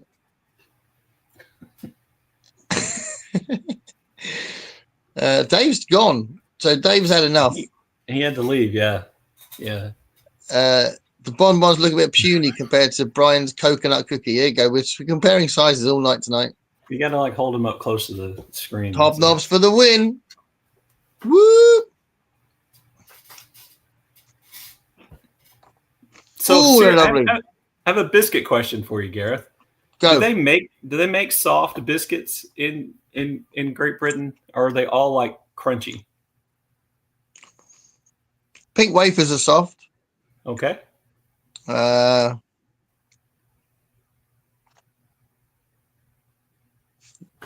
think most of the time they're hard. They're not as hard as like Italian biscuits. They're like rocks. Yeah, not like biscotti or something like that. Yeah. Yeah, stuff like that. It's not like that. So there's a crunch and you get lots of biscuits that have got both like crunchy and chewy. I was just curious because like in looking at the cookie section of the store today, like so many American cookies advertise themselves being kind of soft and chewy instead of like crispy and like have a snap to them. That's weird. Yeah, I definitely prefer. I prefer it hard. Take that as you want to take it. I was still apparently that's how you want to take it. So that's how I always want to take it hard. Yeah, biscuits and dragons. What a time to be alive. I love that. Have you tried chocolate flavored rich teas? Yes, I have. Yes, I nearly bought rich tea today, but I thought I'd go big guns. But I think rich tea are really underrated. I love rich tea, but they are nicknamed plain biscuits because they're just, you're kind of like the ingredients that make a biscuit with nothing else added, But I think they're really nice. Sorry, I was reading ahead of the comments. I was just talking about the weird biscuit I tried over in New Orleans. We'll move on from that. Who put cocoa on their nibs? Look, you guys were making the fun of the size of my biscuits while I was gone. Yeah, apparently you have size issues. MJ was making that point, Dave. I don't know if you want to take it up with her later. I see that. Biscuits and gravy. You got me craving now, Alan. Yeah, see, that's kind of biscuits we have over here. Brian down in Texas probably eats biscuits and gravy all the time. Sorry. Hang on. Wow, is that Zelda? That's definitely not Olive. It's not Olive. That's a very masculine bark there. Yeah. You're like, no, I behave like a lady. Right? Right? You got one last box of tag-alongs. Tag-alongs from the Girl Scouts. Yeah. You know what those are, Gareth? Girl Scouts. Yeah, I know what Girl Scouts are. My sister was a Girl Scout. I was a Cub Scout. You have the cookies over there? We don't have Girl Scouts going around selling them to us. We use shops for that. Oh. Do you have tag-alongs? Do you know what those are? Yeah, I've seen them. Yeah, I've seen them. Is Brian going to show his socks tonight? That's a good shout, actually. That's a very good question. If not, maybe Zelda can show us Zelda socks. What are we doing? Is it consensual? I don't know what we're doing, Kat. Hannah's here. Hey. Hi, Hannah. Brian, there was just a request for you to show, or shall I say flash, your socks. Yeah, flash us your socks, mate. My socks? Get your socks out for the ladies. Oh, those are sexy, man. Wow. You better put those away. Woo. I've got odd socks on. It's getting hot in here now. The gray low rise with the dry fit. Show off my ankles. He says that. My cankles. They're the gray low ride. match my hair. Right. Hi, Hannah. Thanks for coming out. Yeah, hi, Hannah. Adam Tuesday morning. That's talking about the biscuits and gravy. Hi, Hannah. Hi, Hannah. Everyone's saying hi to Hannah, which is a lovely thing to say. Hi to everyone's saying hi to Hannah. Do you have a lot of biscuits and gravy, Brian? If we go out for breakfast, I sometimes get biscuits and gravy. We hardly ever make biscuits and gravy here at my house. More like we do have biscuits from time to time, but usually put jam or honey or something like that on them. Do you eat a lot of grits? I love grits. I wouldn't say that I eat a lot of them, but I do enjoy grits. Yeah. Yes. Yeah. So you don't have grits there, do you, Gareth? Do you have grits? No, of course not. No. Why would we do that? Why would we do that? It's a southern thing here, right? So we don't have them up in the Northeast. It's a failure. That's what it is. It's a failure in your culture. So it's fine. So you had do you? I mean, to be fair, we've got bloody I've got an image in my head. What is it? The most ridiculous thing we have in our breakfasts, and it's just pig's blood. Beans. Beans are the most ridiculous thing you have. No, not beans. Beans are Brian. Come on, beans are like a staple part of our diet. What's the matter with you? It's that's disgusting. Why can I not think of the word for? Tell me in the comments. Pig's blood. Come on, what is it? Black pudding. Yeah, we got black pudding, so we can't talk anyway. And Scotland has haggis. That's disgusting. So there's always something that's gross. Have you had a haggis? Haggis is horrible. You still got a weird aftertaste 5 tastes later with haggis. Wow. She's like, what's that? Oh, that's a haggis. Oh my God, what's that? Oh, Jesus, that's a haggis. I have a question about grits. Yeah. Did you have grits when you were in New Orleans, Gareth?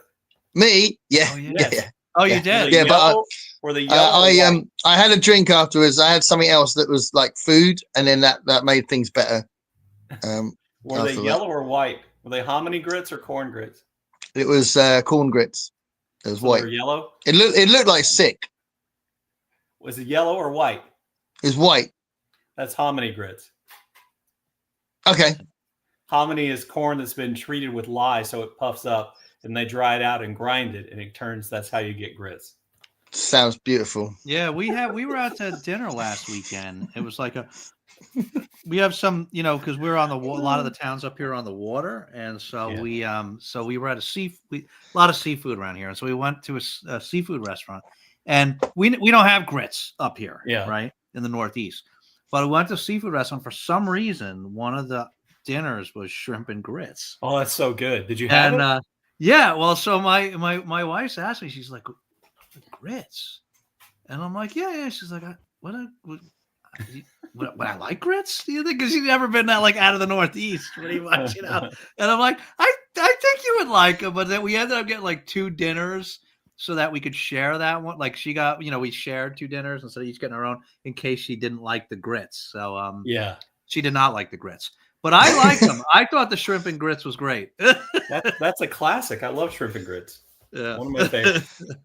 Yeah, we won't go on about it for ages because clearly I'm going to be losing support. But one of the days in New Orleans, we deliberately, I think it was the second day, we deliberately had a Southern breakfast. We thought we'll go native and literally I think I ate the eggs. I think that was it. The bacon was just hilarious. But I've gone on about that before. Oh, it's because you don't like crispy bacon. No, I like crispy bacon, but that was just on another level. That was nuclear bacon. That was ridiculous. That wasn't crispy.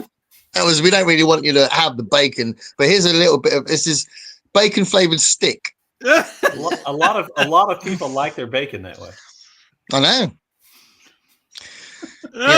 You guys voted for Trump. I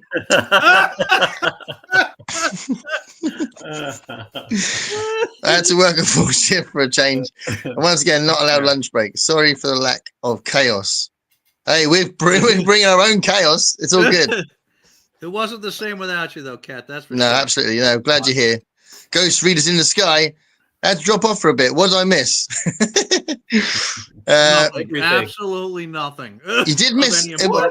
He might have missed a little bit of chat about what is vintage and what isn't vintage.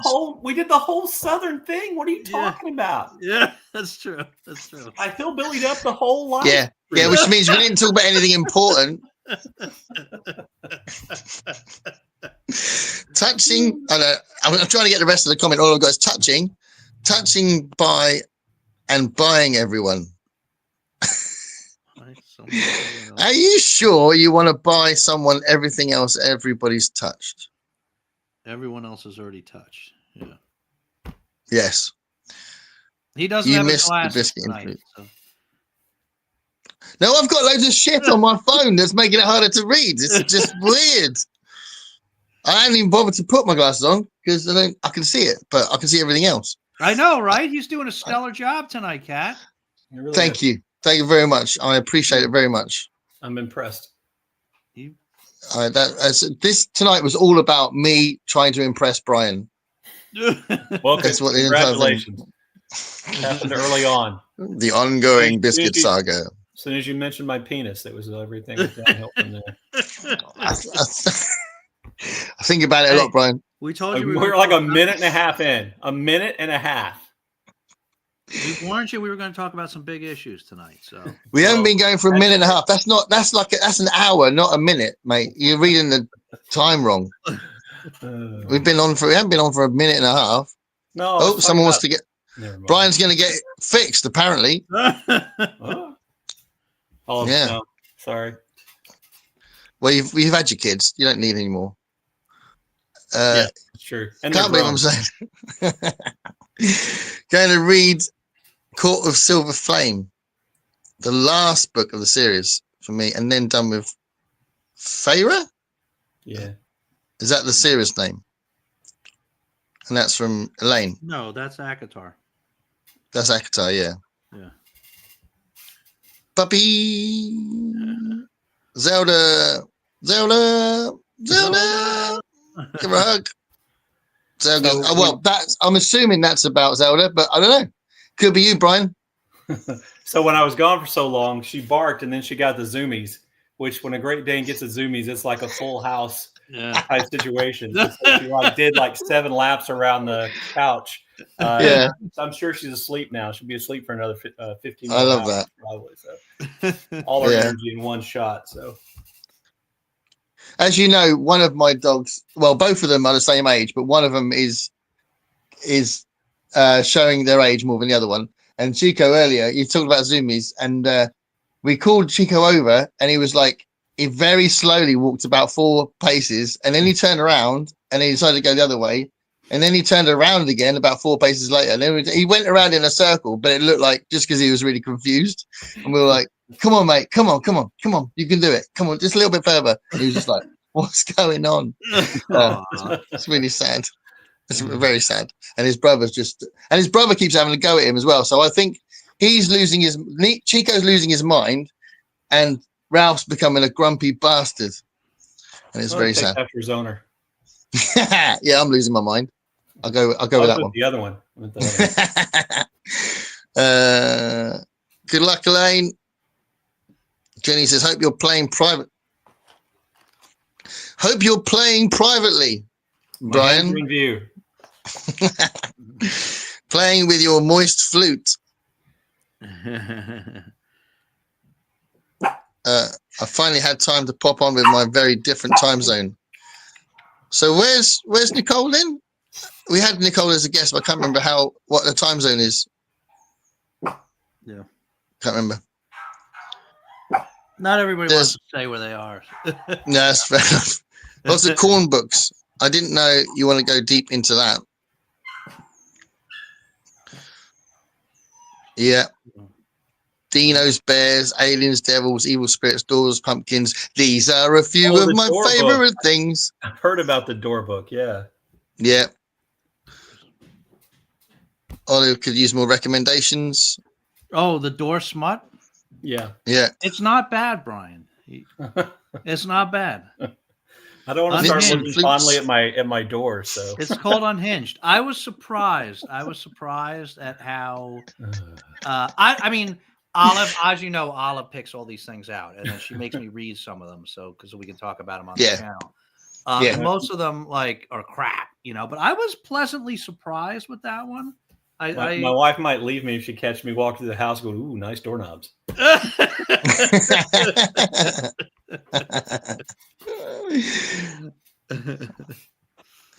I'm going to finally read Babel. Ah, cool. I've been meaning to read Yellowface.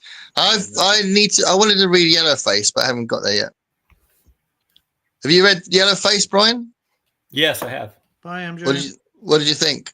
I thought it was really good. I thought that she did a good job of putting in the place of the character you don't want to like and kind of rooting for her to get away with something she shouldn't get away with. So what's the premise of that one? The book's about a struggling author, and her best friend is an Asian woman who's incredibly successful, and they're celebrating something at her apartment, and the Asian author dies, and the author, who's the main character, essentially steals her manuscript and publishes it as her book. Oh. And then there's a whole lot of stuff. It's a whole lot of stuff about the publishing industry and how it looks at and deals with issues of race and how it promotes books. And BookTube is mentioned in there as kind of a thing you want to get on the good side of, I think. And it was just I thought it was pretty well done. I think if I reread it, it would show some of the weaknesses, but on one read through really fast, I thought it was really good. That's because BookTube has all the power. Right. So it keeps sending me to the end of the chat. So I'm just trying to find where it was. Babel is good. Oh my. Oh, I did it again. Wow. I want to get to this blood sausage conversation. It's really. I'm gonna get to the point where every single live stream is on Dave's channel. No. We're not going to do that. You want to talk about sausages? You can talk about sausages, Dave. Brian, even. Someone mentions Jaffa cakes, and Jaffa cakes are a contentious issue. They're lovely, but some people go, "Are they biscuits? Are they cakes?" It says cake in the title. I'm just saying. And the best argument is if you leave it to go stale and it goes soft, it's a biscuit. And if you leave it to go stale and it goes hard, it's a cake. And Jaffa cakes go hard, so they're cakes. I don't even know what we're talking about. It's a good argument. Jaffa cakes. If you haven't had a Jaffa cake, you're missing out, my friend. Jaffa cakes are amazing. Right, here we go. I'm back on that. I'm back where we were. Let's find the last comment. Right.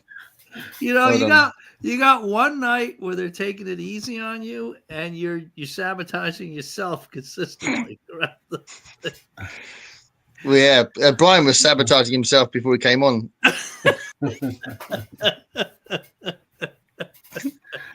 I had to calm down before the show got on.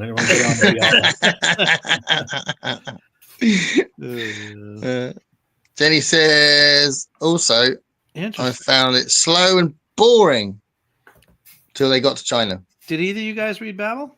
No, I haven't read that yet. Are all the pretty girls your cousins, Brian? Well, I guess they looked like me. So. Yeah, nice one.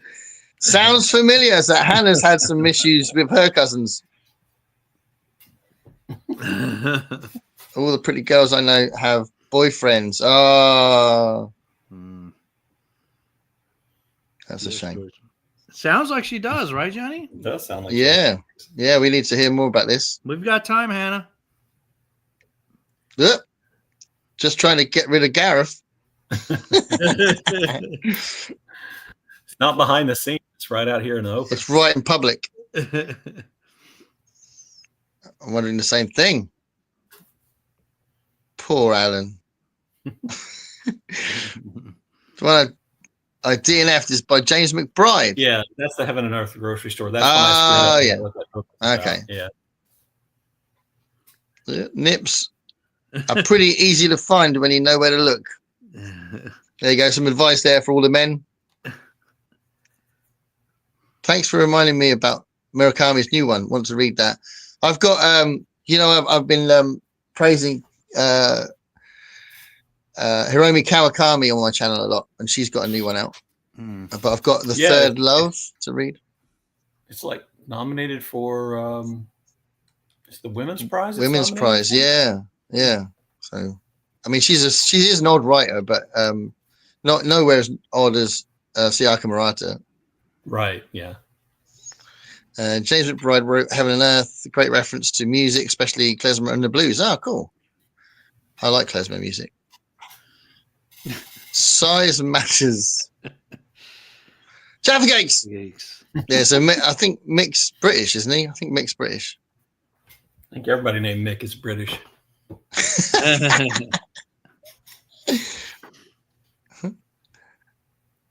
If it ain't hard, something's wrong. There you go. That's a good mantra, really, isn't it, for life?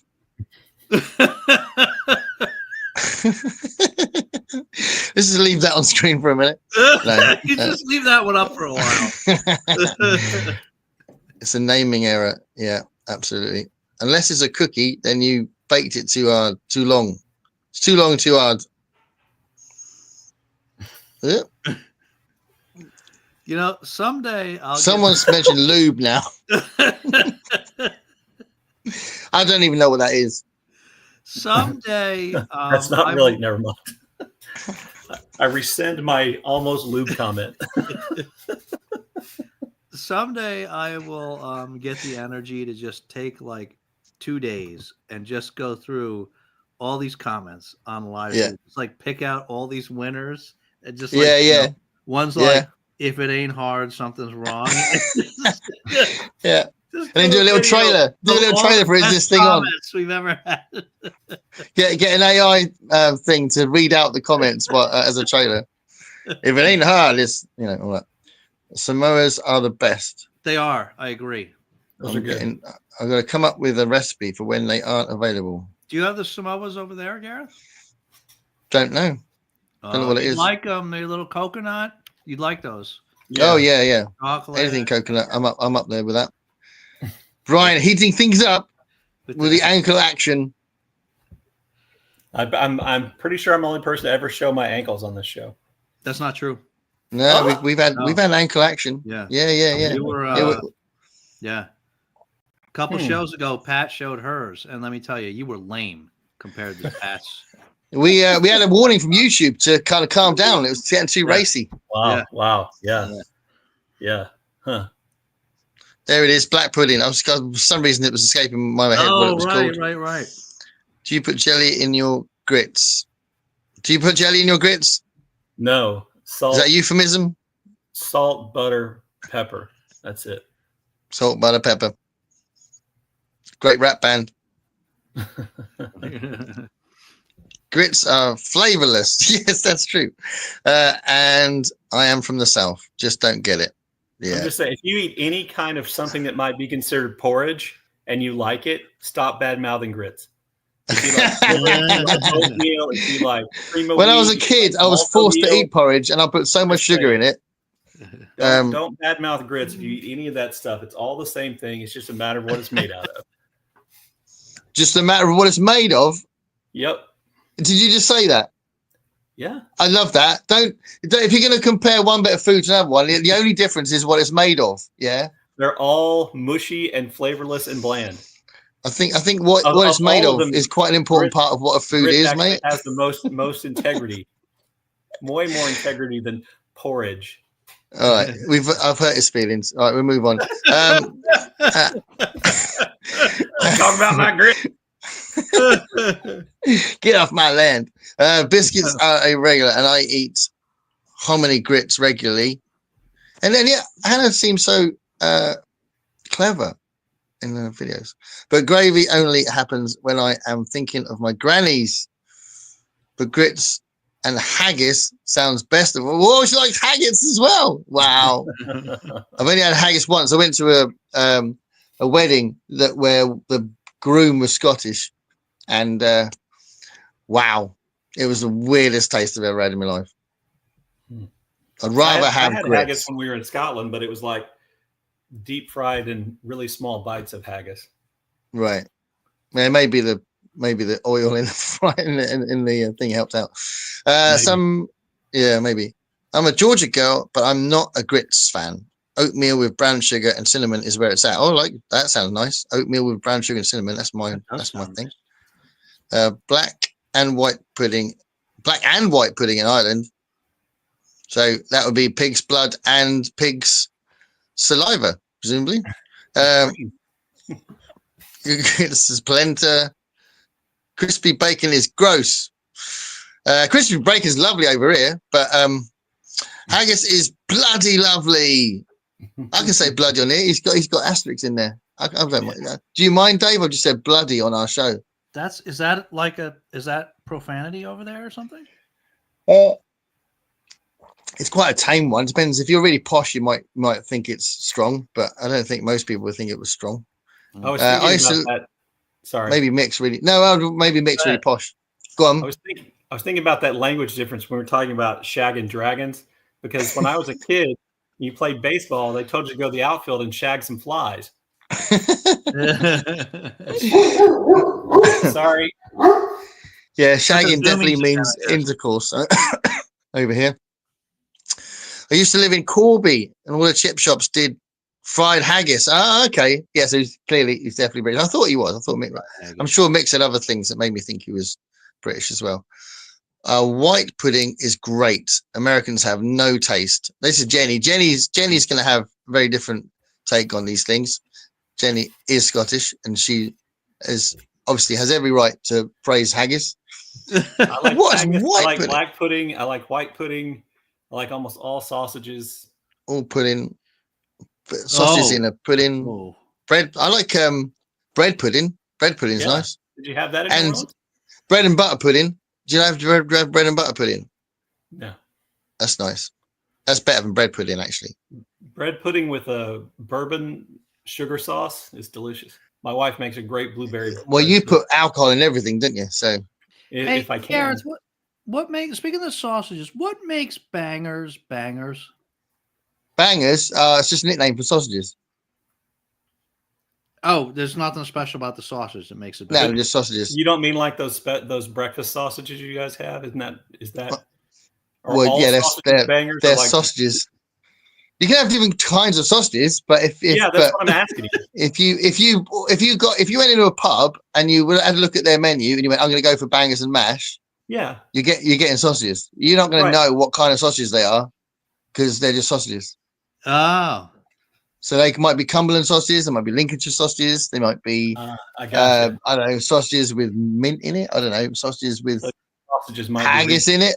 If you're in Scotland, could be pig saliva. I don't know. I mean, there's all sorts of things in sausages that aren't actually meat as well, in it. So it could be like some dragon's teeth.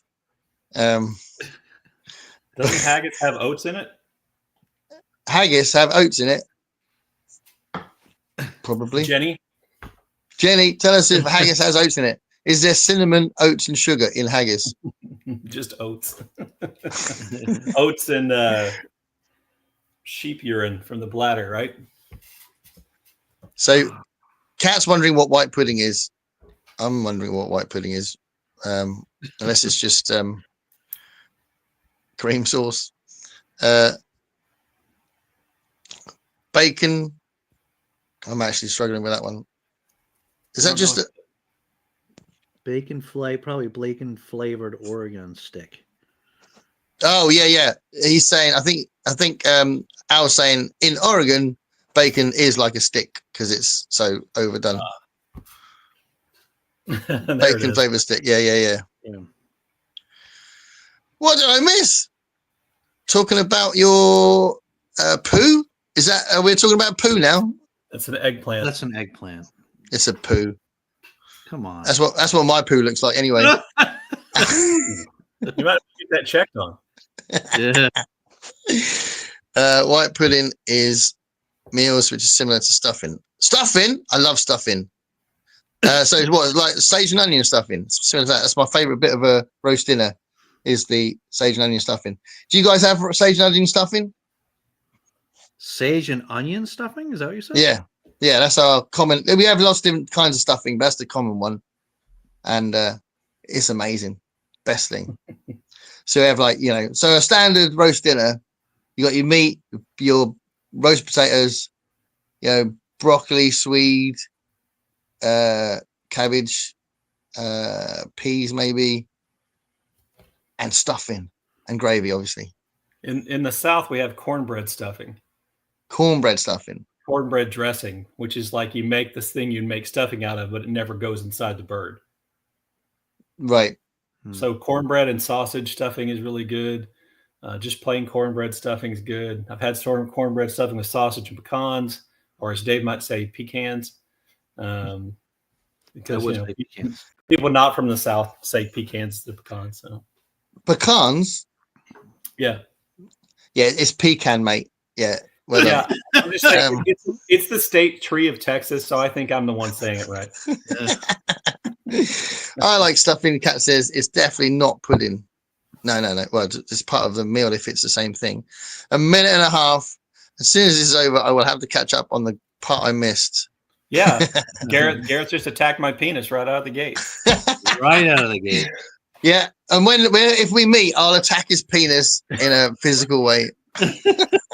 Well, I'm pretty tall, so you'd be right on that level, probably. So.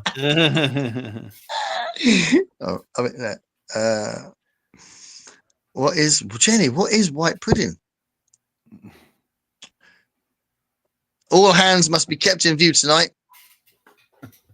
Dirtier than usual. We are actually dirtier than usual. It's true. We have probably disgusted so many people in this chat. I think Pat okay. So awesome. Are you psyched for Faulkner in August, Brian? Yes. Go down Moses this year, I believe. Cool. I have not been beckoned by William Faulkner yet. He doesn't sound like because you say pecan and you don't eat grits. Is that what it is? Yeah. Okay. So I've got to start. I've got to start going into the forest, grabbing some twigs and some branches from the trees, making them bacon flavored, and then eating them, and then I can get used to southern food. Just put some brown sauce on; it'll be fine. Oh, brown sauce and everything, my friend. That's some sexy doorknobs you got there. Whee. It's mealy, which is oatmeal, suet, onion, salt, and pepper. That sounds good. Oh, that's white pudding. I don't know. I've never. That's not down here. That must be a Scottish thing. Blood sausages. Sounds so creepy. Does sound creepy. It's the black pudding. Yeah. And there's a red pudding. White black sausages made with blood. Red pudding. This is I don't know. It seems like someone's making some sort of sacrifice to an ancient god in this conversation. Jenny. Yeah. Are we measuring sausages again? Always. Always. Irish. Why wouldn't we be, right? Red pudding is just meat that probably shouldn't be identified. Oh, okay. Yeah. Oh, God. Well, it's like when they talk about what's in a pork pie or in a sausage roll, and half of it is not actual meat, or most of it. Or it's the meat that you wouldn't want to have. Oh, yeah, and spam as well. Yeah, spam's a funny one. Oh, lips and buttholes. You call him out for sabotaging, his hands instantly pop back. Oh, here we go. Cat's watching you.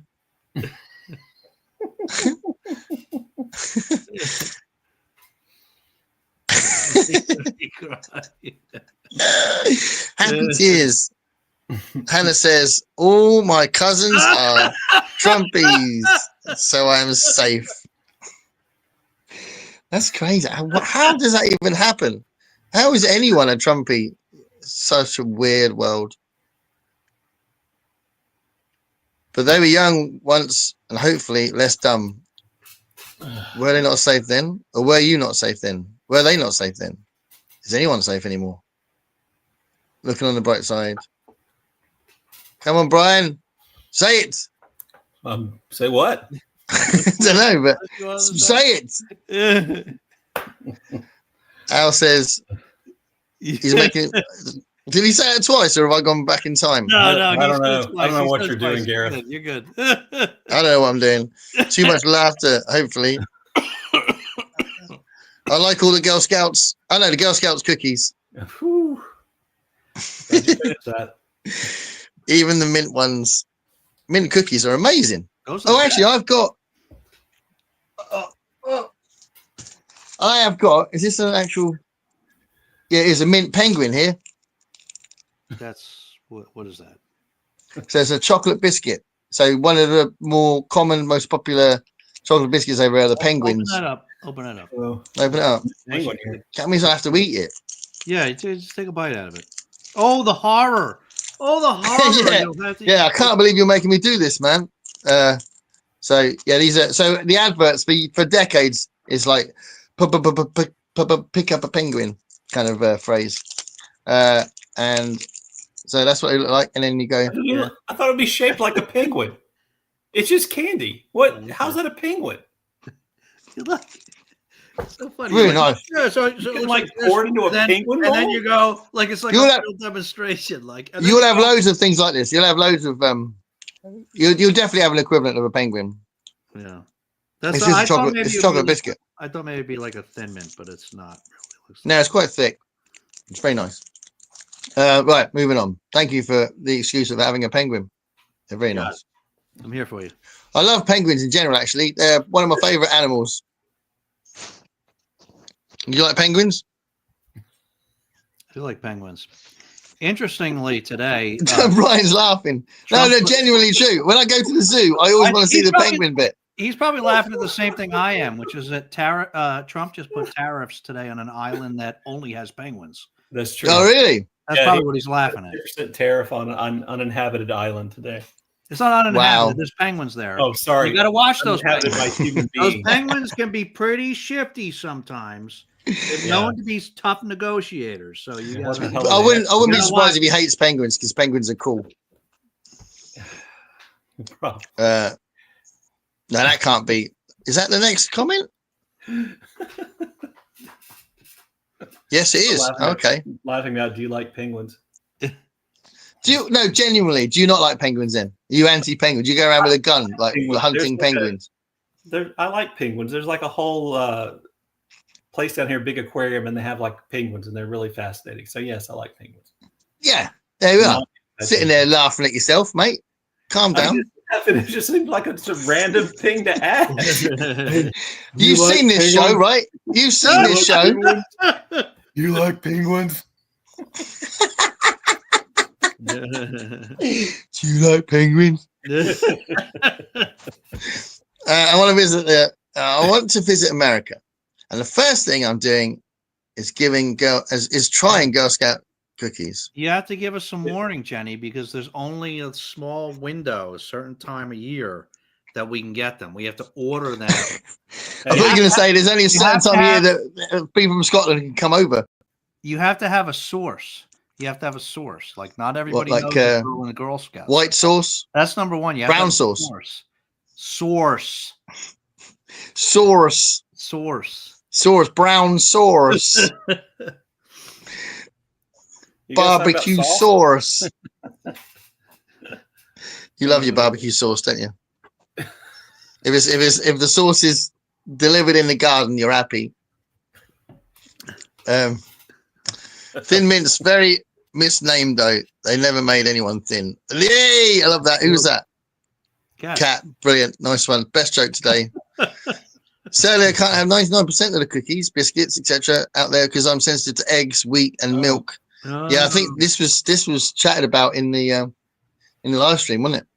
Sorry to hear that, Nicole. Did we skip the biscuit thing with Nicole, or did we just take the piss and just eat biscuits in front of her? Seems mean. So yes, you probably. Yeah, nasty people. We are nasty. There was an episode that we actually skipped biscuits, and it might have been hers. I'm not sure. We did. I know we skipped some biscuits by accident once. We got to the end, and we're like, we haven't done it. And we had them in front of us. You gotta come in February or March. Kat says. February, March. Because we got to order the girl. We got to order them from our source. I thought you were going to say you got to order the Girl Scouts. This is dodgy, Dave. You don't order Girl Scouts, Dave.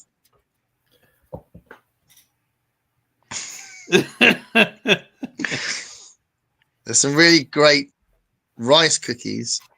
Cakes. No, rice cakes, sorry, out there. Yeah, I like rice cakes. Sorry, Nicole, that sucks. Yeah, no, absolutely. I was sort of being a bit flippant, but that does suck. I am being quite flippant today. I apologize. You want to Valentine's. Valentine's. That's a perfect time to come.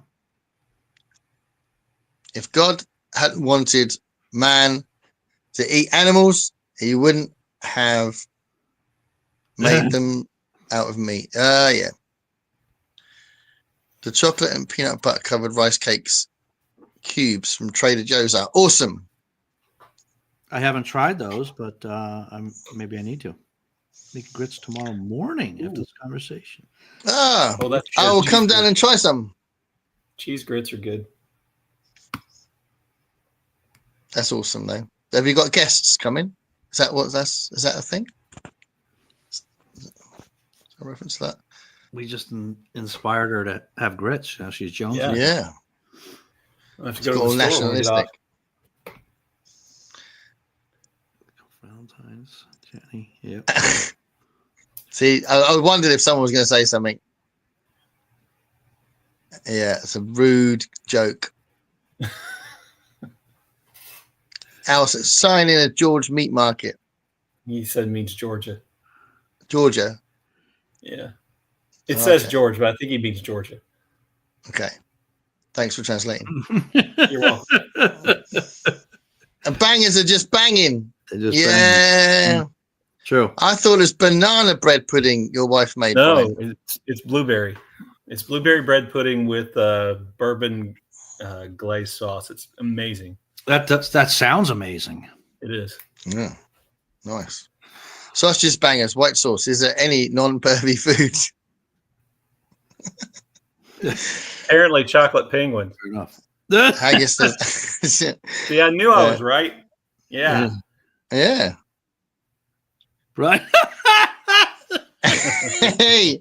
You never went out on a date, did you, though? Not yet. Ryan likes to date all his cousins, in case you weren't paying attention. I call Hannah my cousin all the time, though, because my ancestors are from South Carolina, and that's where she... I think Hannah's flirting. It's the other way around. Hannah's way out of my league. Oh. I do not like anything remotely like porridge, so my anti-grit campaign will continue. Oh, there we go. Fair enough. Hannah says, Brian and I might be cousins with Jenny. Yeah. Sure. Oops. Go back far enough. But porridge is great when it's not desecrated with sugar or syrup. Cornbread. This is a lot of food talk, isn't it? It's got to be said. Cornbread dressing with oysters. Oysters. You're now bringing in oysters. I think I'm going to end up having a lot of seafood on my holiday next week. I think. I quite like seafood. Brian's pronunciation is correct. That was about pecan nuts. Yeah. Pecans. Pecans. Let's have some pecans. Sound very posh. Pecan. Was that yours? Are we going to the garage or are we going to the garage? Was that yours, Gareth? What's that? Was that your Alexa? Whose was it? What? Hey, Alexa, how do you pronounce pecan? Oh, Lord. Alexa, how do you pronounce pecan? I pronounce that pecan, but I'm always working on how I say things and I might not have it right. Yeah, she does. Very humble. How British is that, Alexa? She said, but I'm always working on it and I might not have it correct. She's almost apologizing. Pecan. What, pecan? Yeah. Don't just say it slowly. That doesn't mean it's right just because you said it slowly. Pecan. I'm just trying to help you pronounce it. That's not proof, mate. You're saying pecan like a can you pee in. if you said that my name was Gayruff, right, and then you go, I'll prove it to you, Gayruff. That's not proving anything, you loon. Right, but you're an expert on your name. Like, I'm an expert on pecans. That's like going Gulf of America. Yeah, Gulf of America. Yeah, it's proof because I said it slowly. To help you pronounce it right, so you stop making a fool of yourself by saying pecan. Do you say pistachio? Pistachio? Yes, pistachio. Yeah. Well done. See, I'm impressed. So you get back to the front of the class. So, for the record, what's a pecan? For the record, it is pronounced. Pat's still here. Pat's doing her research. She can't talk. She's busy researching stuff. It's pronounced pecan or pecan. Sorry, it's pronounced pecan or pecan or pecan.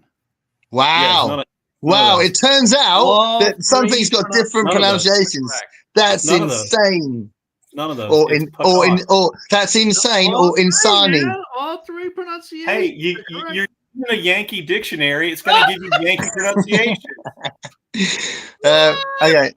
I think, Brian, we should move on from pronunciations. Okay, Brian? No, it's Brian, like Brine, Brian. That's how everybody here says my name. Brian. Hey, Brian, what are you doing? You have some pecan? Hey, yes. We'll make it simple. We'll just call you Rage. Simple. You are making me mad about the pecan thing. Making you nuts. Oh. Yeah, there we go. Good one, guy. It's something used when too lazy to go to the loo.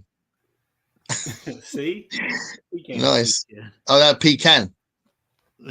Gareth just attacking guys' sausages, not in public. Yeah, like go get them with your teeth.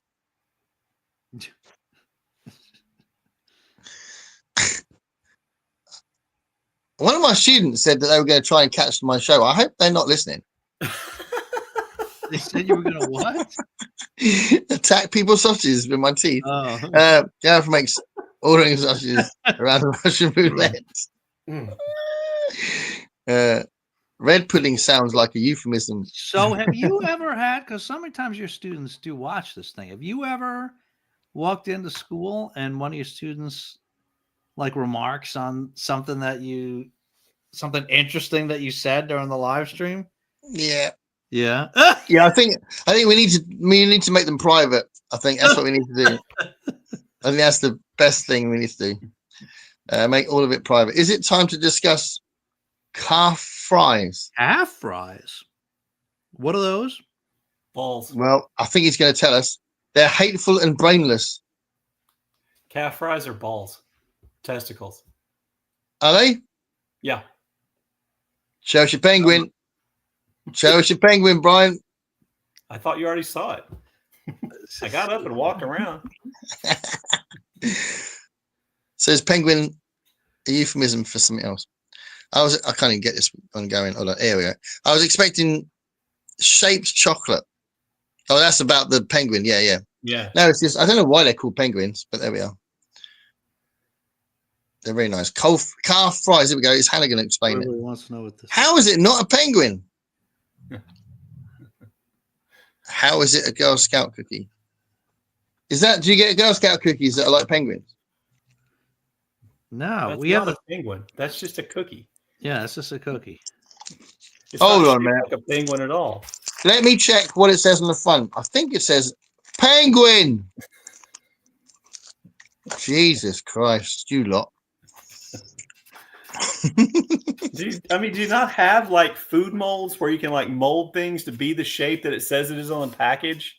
I mean, a Cadbury egg is shaped like an egg. Why is a chocolate penguin shaped like a penguin?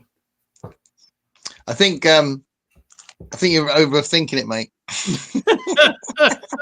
I think the British lack a certain amount of creativity when it comes to food. Brown sauce. Yeah. I think you should come to New York City. Brown. There you go. What flavor is it? Brown. We're going right. So at the moment, I will address this big issue because at the moment we are planning on coming So just let everybody know if there's a big plane crash or hijack or something, then Dave will have to carry on by himself afterwards if I'm dead. All right. But, and don't worry, Gareth, if I didn't already tell you this when we were texting, if you can't get out or if they come for you because you're not a citizen, I have a fully furnished basement. I will hide you. Okay. I was going to say you're going to come to the airport, just hang out for a few days at the airport while I'm there waiting to go home. You know, was that there was a student who was there for 14 days or something, wasn't she? Oh. So I might be hanging out at the airport for a while, you know. And my students have got exams to worry about, you know. Are they made of real Girl Scouts? Ask Brian if he likes monkeys. All right. Clearly, this is leading somewhere. Do you like monkeys? You like monkeys? Do you like monkeys? You got to answer me. Constance wants to know if you like monkeys. You can't just ignore one of our people. It's not rhetorical. Sorry. Yeah. She wants to know if you like monkeys. Jesus Christ, Brian. You're like a politician, always avoiding the question. No, it's a simple question. Do you like monkeys? And you refuse to answer it. Like, do you like monkeys? We don't want to hear. Come on, do you like monkeys, Brian? Come on, answer the question. Do you like monkeys? Yeah. Stop differing. Do you like monkeys? No. Finally, a straight answer. Yeah, unbelievable. Yeah. You haven't got a script today, have you? Like you have on your videos. Yeah, those videos are scripted, my friend. I love monkeys. Apes and monkeys are actually the first place I go in a zoo before I go to the penguins. Oh, you just lied then. You said penguins are the first place. Yeah, I lied. Whatever. Yeah, it's a fashion at the moment to lie, isn't it? Yeah, apparently. It's trending. He's getting all defensive there. Gulf of America. I was going to be like, it's a fact that monkeys are members of MS-13. There's evidence. Al likes penguins. I don't like. I don't mind chimps and apes are cool, but monkeys I don't like. You don't like the tails? I don't like because they're just weird and small and have fingers. Christ, I'm not going to meet him. I think I'm weird and small and have fingers. Yeah. Well, there you go. Don't like you either. You're out. I like penguins with mint and blood sausage. Oh, he's going to eat his penguins. Well, I am eating the penguin, so he's clearly referring to the chocolate biscuits over here. Kat says, "Are you going to do some flips with those comments?" I have actually got some flips left. They're over there, but I thought I can't talk about the same biscuit twice, can I? So I went with hobnobs. Pecans, great base for spicy nuts, or newts, as Brian calls them. It's nuts. Nuts. Kelly, Kelly, Kelly. I like your nuts. Kelly's here. Set off the Alexa. Nuts. Pecan. She's trying to set off everyone's Alexa. Alexa, who is Bemis? According to fandom, Dr. Destiny was an enemy of Bullet Man. What does that mean? Alexa, what are you talking about? Alexa, what are you talking about? You pissed off Alexa. Wow. It goes blue. You can see she's hearing it, and she's like, nope, not going to answer that. Yeah. So you're ignoring you like real women. Wow. You can't. They heard you say that. Most of them are women. I reckon even Al's offended, and he's not a woman. I don't think. I don't think he's a woman.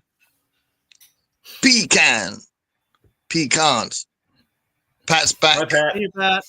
I have to go. Thanks for a great show. Christ, we've been on for 2.5 hours. It feels like we've been on for 10 minutes. Yeah. Folks in the Mid-South do say pecan.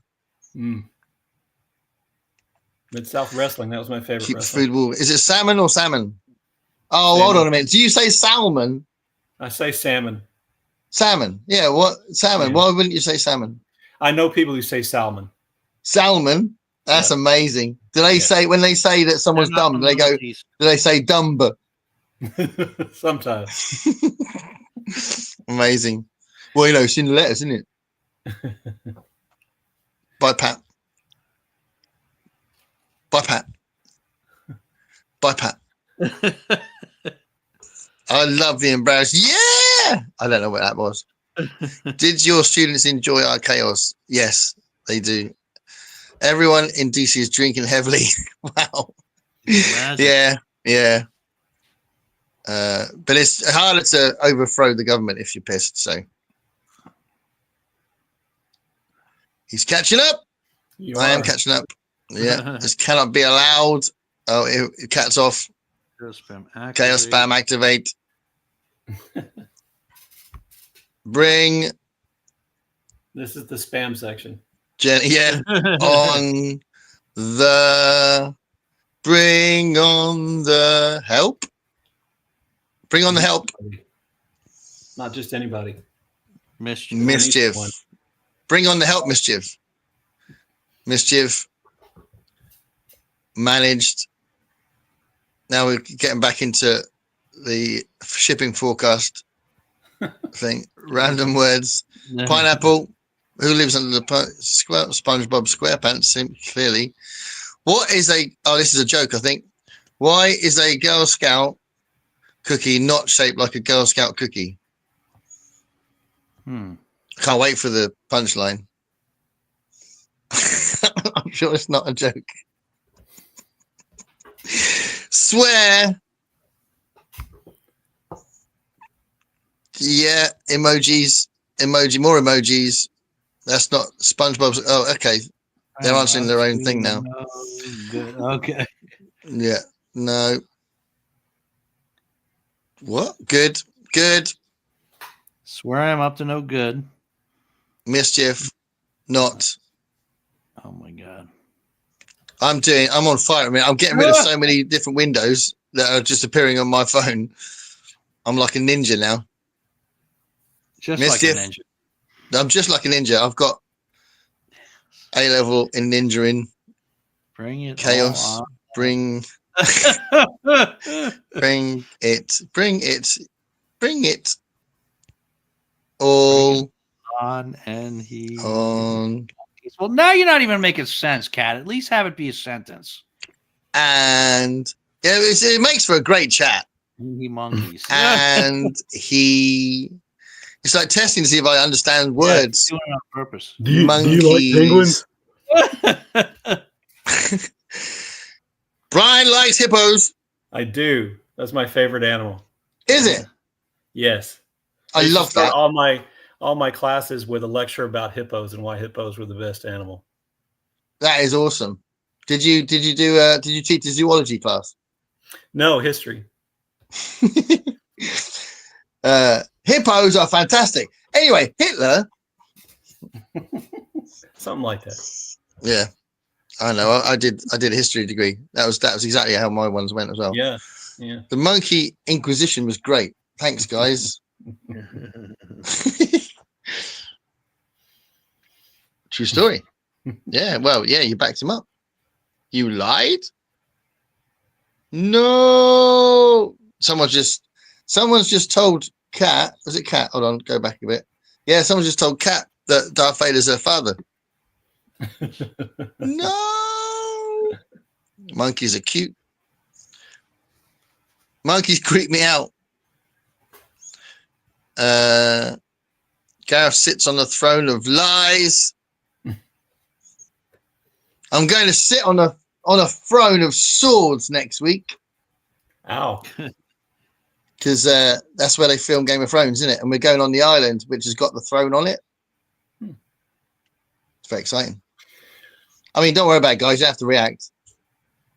I said, Sorry. I'm sorry. Have you told everybody you're going to things. Croatia? Yeah, going to Croatia. When? Yeah. Tuesday. Awesome. How long are you going to be there? Till Saturday. Wow. Yeah, when we're hiring a car as well. So we're going to be traveling to other countries as well. So I'm really excited. Yeah, it should be cool. Where else are you planning on going? So the first day and we checked. I messaged the hotel and asked if we could check in later because we're going to go from the airport to Montenegro. Oh, cool. And then we're going to come back, obviously, at the end of the day. And then the next day, we're going to go to Bosnia. And then after that, we'll stay in Dubrovnik and check out Dubrovnik. Yeah. That sounds great. Croatia's supposed to be beautiful, isn't it? Yeah. Yeah. The photos are insane. It's like, yeah. I think it's going to be amazing. So I can't wait. Absolutely can't wait. We've got one more day of work, which could be a dramatic day, and then I'll just relax and leave it till I go back. But yeah, it's the best. The Easter holiday is always the best one because, well, besides the summer holiday, but the Easter holiday is good because it's 2 weeks, which is good. Wow. And when we come back, it's a bit of a home stretch to the end because a lot of teaching is kind of I don't know if you remember this or if it's like that for you, but it's kind of front loaded. The first term is so hectic, and then it kind of like slowly get changes, and then by the time you get to sort of May and June, you're kind of finishing off coursework. Everyone knows what they're doing. It's not quite as hectic as the first term. Yep, I remember that. Yeah, but the first term is crazy because also you don't know the students as well. So there's all the surprises, and all that kind of thing because you're always putting out fires as a teacher. So there's less fires to put out by the time you get to May and June. Yeah, so that'll be good. That's another good reason not to have them. My kids would be feral if I was ever daft enough to have them. Alexa joining Skynet. Yeah. We are so close to Skynet. It's definitely going to happen. That's how you know that must be that tech is female. You can change the voice of Alexa, can't you? But seems like a lot of hassle for nothing. I love MJ's Nigel though, isn't it?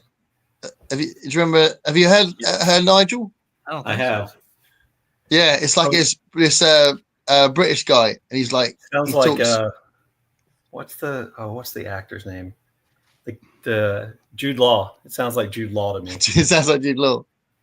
Brilliant. I had changed my one time. I just because I was messing around with it, I changed my Siri to a British voice. Yeah. And just because I wanted to hear what the different ones sounded like, and I forgot to change it back, and then I just got used to it, And so then, people would get in the car with me, and I'd ask for directions somewhere, and then hear this accent. Hey, come on now, relax, come on, relax, Olive. Relax. Did it say things like, if you went to the right direction, it said, "Oh, nice one, well good"? No, it didn't say well good. Didn't say do one. Didn't say anything like that. It was just a British accent. I changed my Scottish if you keep turning around, cuss words. Go on. Sorry, Brian. What's that again? I said I changed mine to a Scottish accent, and all it did was cuss at me. If you send it to English, an English voice, and then you just keep going around the wrong direction, and then eventually 5 minutes later, it's like, Dave, you're doing my nutting. Jesus. We Scots can do anything while pissed. Yeah, fair enough. Bring the help. Oh, she's back. Spam-A-Lot. Spam-A-Lot's a good show. We talked about.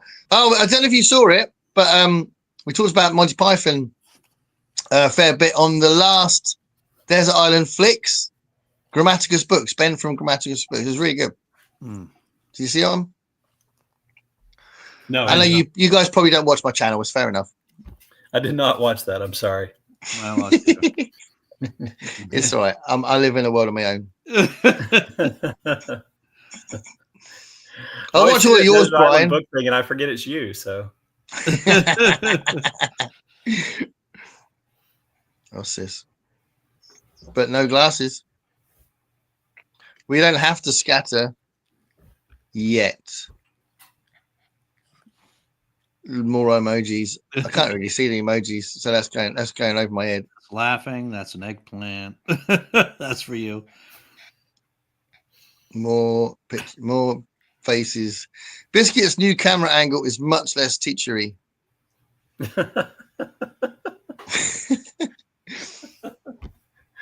Yeah, usually I'm looking up, but I can't get the computer. Yeah. Please stop. Oh, my mum loved hippies. Hippos. I know. I was being naughty. All right. Yeah. Hippies are cool and surprisingly fast. It's more interesting. Call them hippies. Let's go. Let's see what happens. Yeah. Upcoming reads for Brian. They fling poop for their tails. What? Wait. Well, it's a book question. Let's tackle this because I've got some books here. So I know they didn't ask me. They don't want to know about Brian, but let's pretend they're interested in us as well, Dave. Yeah. Okay.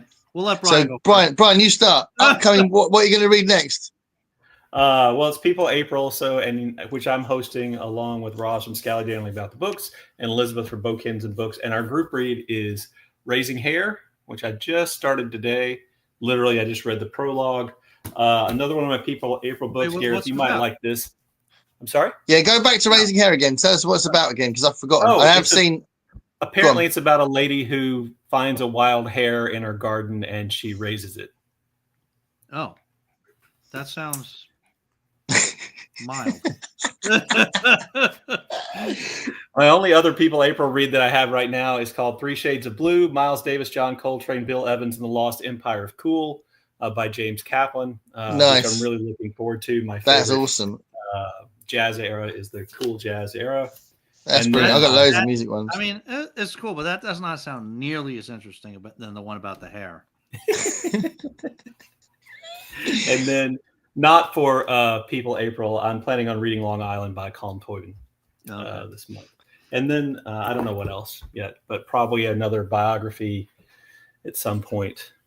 But I'm kind of just free doing whatever I want to this month beyond People April. That's cool. So. I'll tell you what, Brian, because some things I think we can relate to our kind of world outlook and stuff. Genuinely, I wondered if I in my People April video, my second People April video, I talked about Phil Oakes. Would you be interested in the biography of Phil Oakes? I don't know who Phil Oakes is, Gareth. I'm sorry. Oh, you don't know who he is. Oh, okay. So he was a political activist and songwriter. He wrote There But for Fortune and I Ain't Marching Anymore. Okay. So look him up. Yeah, Phil Oakes. He actually committed suicide because he was so fed up with the world. Really? Yeah. So it's a short biography. Hey, but no, he's a really important man. So I've got that to read for April. But Dad, go to me in a minute. Dave, what are you going to read next? Okay, couple different things. So one is the first little thing is you're going to be mad at me. Me? Yeah. Okay. I'm mad all the time, so. Yeah, he's raged. I started another Tchaikovsky book. You started a different one. You've started a different one. But listen, Dave, you said you're supposed to be reading this. It's not a real book. The only reason I started was because It's not a real book. I needed a new audiobook for the car. Right. Oh, you said that audiobooks aren't real books. First of all, I never said that. And second of all, you said it's not a real book. It's not real reading, Dave. Oh, just now I said that? Yeah. I implied that. Okay, I didn't mean that. I meant it's not a physical book.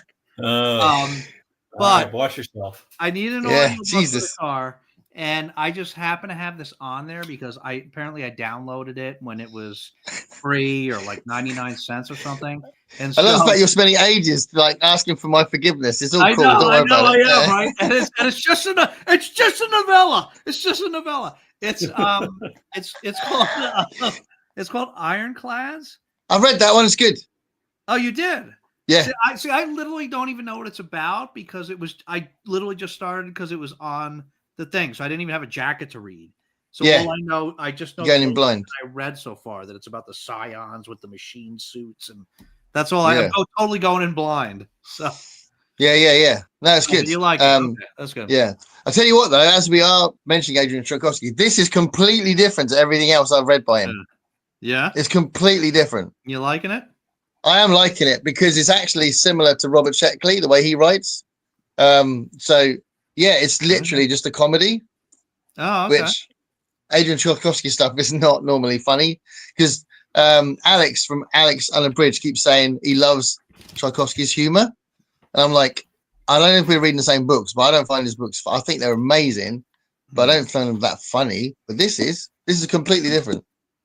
Okay.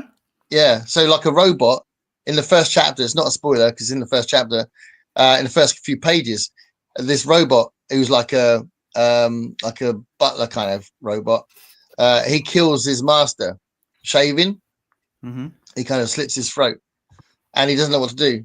Yeah. And it's like he keeps talking to the house. The house is like an AI house. Right. And he's saying, "I need more jobs. I need to do what I normally do." And the house is going, "Well, we seem to have a problem, you know." And it goes from there. And he's like has to get fixed, but they won't let him get fixed because there's like Kafkaesque cues that he's got to go into to get fixed. And it's really funny actually. It's quite good. It's totally different. So yeah.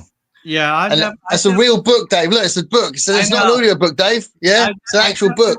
I definitely want to do it. I just didn't have like the headspace for another full-fledged, like a full-length physical novel right now.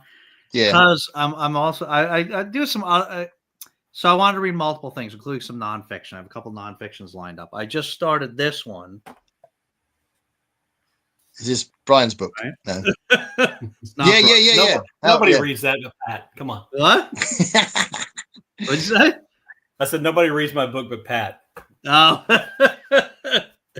How fascism works. That's brilliant that you're reading. You're going to do a video on it, aren't you? I will. Author, by the way, right? He's what is he, Yale or Harvard? He is whichever. He's Yale or Harvard. who is just announced that he is leaving his prestigious position to move his family out of the country. So when you've got a world expert on autocracies that is leaving his prestigious position to leave so he can move his family out of the country, yeah, that's something to note. Yeah, no, absolutely. I keep reading that kind of thing. Keep hearing about that happening. And because I can't get my head out of that space right now, because I literally worry about that every day. I was going to reread this. Is that about penguins? That's no. That's 1984. I was going to reread this because it's been a while since I read this, but actually we can do an unboxing. This just came today, so I think I'm going to read this one instead. Oh, an unboxing live on the show. This is incredible. Dave, Brian, how exciting is this? It's exciting. Look out, Olive. I'm worried about him and those scissors. Olive and those scissors. Yeah. I know. I literally grabbed this out of the mailbox like 20 minutes before the show started. I'm afraid Olive thinks those are biscuits. And they're not biscuits, Bubs. And this was, I have not read this before. Be careful. Maybe you guys have. You can tell me. Have you guys read this? Oh, it came in great condition. Have you guys read this? Nope. Darkness and Noon? No. Yeah. Who's that by? Arthur Koestler? Arthur Koestler. Yeah. So this is apparently another like really good. This is another like fictional totalitarianism society where the guy, I guess the main character is the guy that kind of like kicked off the movement, and then he ends up being persecuted by the totalitarian government that he started. You know, so and I hadn't read this one, so I figured that's the situation. I think that'll be cool. That's a great list of books there. That's what I'm doing. So I'll talk about People April for a second. So I'm going to I want to read the Billy Bragg one that I talked about in my last video, and I'm going to read the Phil Oakes one. There's a bunch of other ones that I've said about in my first one, like the one by Bill Marks, Harpo Marx's son. I want to read that because I've had that for a while, and it's about time I read that. But there's another book that I bought, which is from a British comedian called Shappi Kushandy about ADHD. Oh yeah. Okay. So this is about her experience of like realizing that her behavior and her scatterbrain is that. Yeah. So it'd be good for me to read this because obviously that's something I'm looking into myself. Right. but it's a kind of like a 3-year journey where it takes ages to get diagnosed as an adult. So take me ages. But yeah, I'm going to read Scatterbrain. So that looks really good. That's and great. But the first thing I'm going to read for people April, I'm taking with me on holiday. I was going to talk about the books I'm taking on holiday, but I'm taking this, which is Bradbury Speaks. Oh, nice. Yeah, so Ray Bradbury's I think the essays on different essays he's written in different kind of situations for different things. They're all so anthologized together. Bradbury Speaks. Cool. So I'm going to read that. Yeah, and I'm going to take on holiday. I'm going to want to finish the Golden Apples of the Sun so I can carry on with my Bradbury deep dive. Yeah. So I'm halfway through this. It's a reread. I read all of the early books. And then Dandelion Wine is next. Dandelion Wine's after that. Yeah. You're not going to forget me, right? No. Okay. So I will definitely finish this on the holiday because I'm going to prioritize this one. But yeah, Dandelion Wine will be next. But I'm also going to take with me in case because it's a 3-hour plane journey. So I think in 3 hours I'll probably get through a lot of this. Probably finish this, won't I? But I'm going to take Robert Silverberg's Up the Line, which is a time travel book. Okay. Have you read Hawksbill Station by Silverberg? No, but I keep hearing about it. Yeah. I think you would like. He's hit or miss for me. I've read a number of his things. That was probably my favorite. Yeah. And there is a time. I don't want to say it's a time travel book, but a basic part of it is that I don't know how much I can give away, but you don't want to spoil it. I highly recommend it. I think you would like it. I think you would like it. And there's 2 different time periods, and there's politics, and it was really, really good. I think that's cool. One of the things I want to do on my channel, well, not now, but like maybe later on in the year, I want to start I've got a massive anthology of time travel stories. Yeah. It's called the Time Travel Almanac. It's a really cool, massive collection, and I want to go through it systematically and like just do little, I don't know, maybe do a video on like 3 stories in one sort of thing, and like go through the whole book. That's what I want to do at some point. I think. Yeah, cool. I was thinking about doing some kind of time travel stuff too, because I've got a couple of books like that, and I love time travel. I love the so cool stuff. Yeah, I traveled back in time just last week.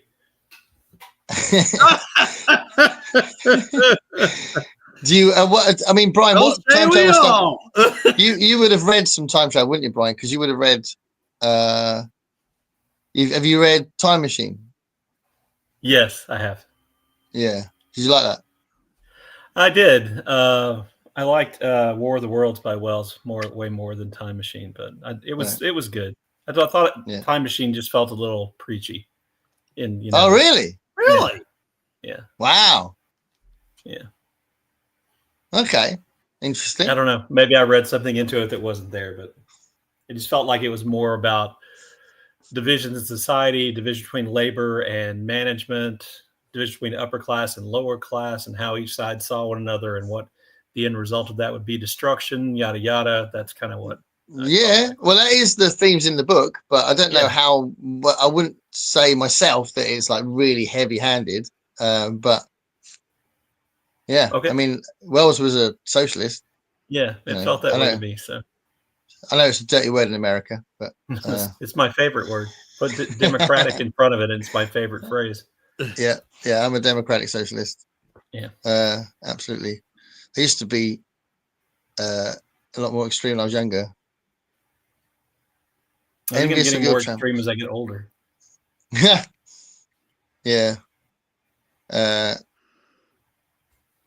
I'm I was going to paraphrase Spinal Tap then. Yeah, I'm envious of my travels. That's one of the best lines in the film where one of them says, "People envy us," and the other one goes, "Yeah, I envy us." Brilliant. What are you sneaking off to do, Dave? What are you doing? Yeah, you went off in a minute, Dave. Were you like dealing with 2 pups and somebody's always got to pee? Not this one though. She knows what she's doing. Gareth and Brian. Sit in a tree. Have fun and be safe on your trip. Thank you. Hannah says, I had too many cocktails tonight with my friends to say it correctly. If penguin cookies should be shaped like penguins, Girl Scout cookies should be shaped like Girl Scouts. That's a fair point, Brian. No. So Hannah, I know you've been drinking, and I really hope you're recording a video right now. But the Girl Scout cookies have names, like Thin Mints and whatever, Dandy Doodles and whatever. They all have names. They're not. It doesn't just say Girl Scout cookies on the box. It says Girl Scout cookies in the name of the cookie. The chocolate penguin says on the label chocolate penguin, and it's not a chocolate penguin. It doesn't say chocolate penguin. It just says penguin. Sorry, it doesn't say this is a penguin. It says McVitie's penguin. It says McVitie's penguin mint. So I think it's clear it's not an actual penguin. Hold the package up. McVitie's not much package left. So it says McVitie's penguin. What makes it a penguin if it's not shaped like a penguin? Yeah, but what makes a McVitie's penguin? A chocolate biscuit. That was really creepy the way that chocolate thing came up out of the package. Right? Oh dear. Al says a smiley face, a laugh face. Yeah, a laugh face. I want to travel. Hold on. Whoa. I'll go away. Phone. This is crazy. I want to travel. Then I remember that means being around people. Classic Jenny move. You should go to Scotland, Jenny, because there's nobody there. Yeah, Jenny wants to travel to the Orkney Islands. Did you ever watch Addams Family? I know Jenny's from Scotland. That was just so clear. The Lemonade versus Girl Scout cookie scene. Is that the film? Because I love the Addams Family. I'll go on about it a lot on Charles Addams cartoons, and I have Morticia Addams t-shirts, and actually my phone, which is this, actually I can't show you. The wallpaper is at Morticia Addams on my phone. There's like if you just turn it on, it's Morticia Addams, and if you go onto the main screen, it's Kate Bush. There you go. Too much information.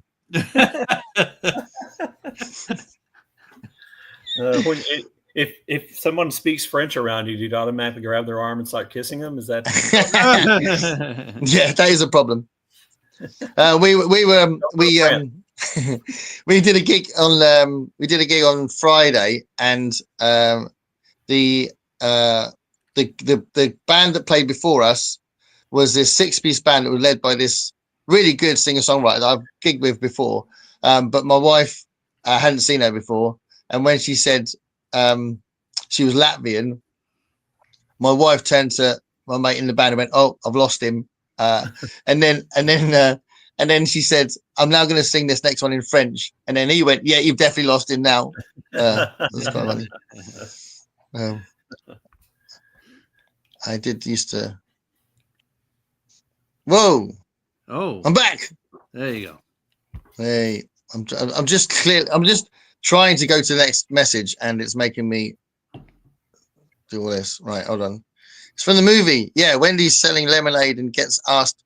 Well, I must be right at the end of the thing. I haven't skipped any messages, have I? I don't know. Yes. Yeah. No, you're at the end. Oh my goodness. Cool. I think you skipped some. Did I skip some? You skipped a bunch. Yeah, you did. All right, I'll go back. Oh yeah, because Kelly's there again. Hold on, let's go back. Yeah, I skipped loads. Yeah, you did. Yeah, I knew it was too good to be true. Yeah. It's like a whole day's worth of comments before you get to that one. You got to go back to like 8:35. Can you see the time? Well, so far, it's not making me go back to the front again, which is good. Because that kept happening when you two were actually talking to each other. You want me to just read them out loud? Would that be easier? No. Just oh, here we go. All right, hold on. So you got that one, and then are they made with real lemons? Yeah, right. You could travel to mountains, then it's just bears and a few rednecks. Yeah, but those mountain rednecks squeal like a pig. You ever seen Deliverance? You don't want to go there. God. Yeah. I love that film. Sure we mentioned that as well because you love that film? Yeah, I love Deliverance. I think it's a fantastic film. It was like a good film, but I don't think that's a film that people normally say that they loved. Oh, I think it's fantastic. Really? Yeah, I've seen it. I've seen it loads of times. I've seen it about 4 times. I think it's brilliant. Yeah. All right. John Boorman's a really good director. We mentioned him on that show with Ben because he talks about Excalibur, which is also John Boorman. Really? Great film. Yeah, same director. Do you like Excalibur? You have a fishing problem? I did like Excalibur quite a bit. Back in the day. Classic. Have I laid off fishing I haven't been fishing in so long. I don't think my fishing equipment still works. Yeah, I felt that one. We were there. We were ready. We were ready.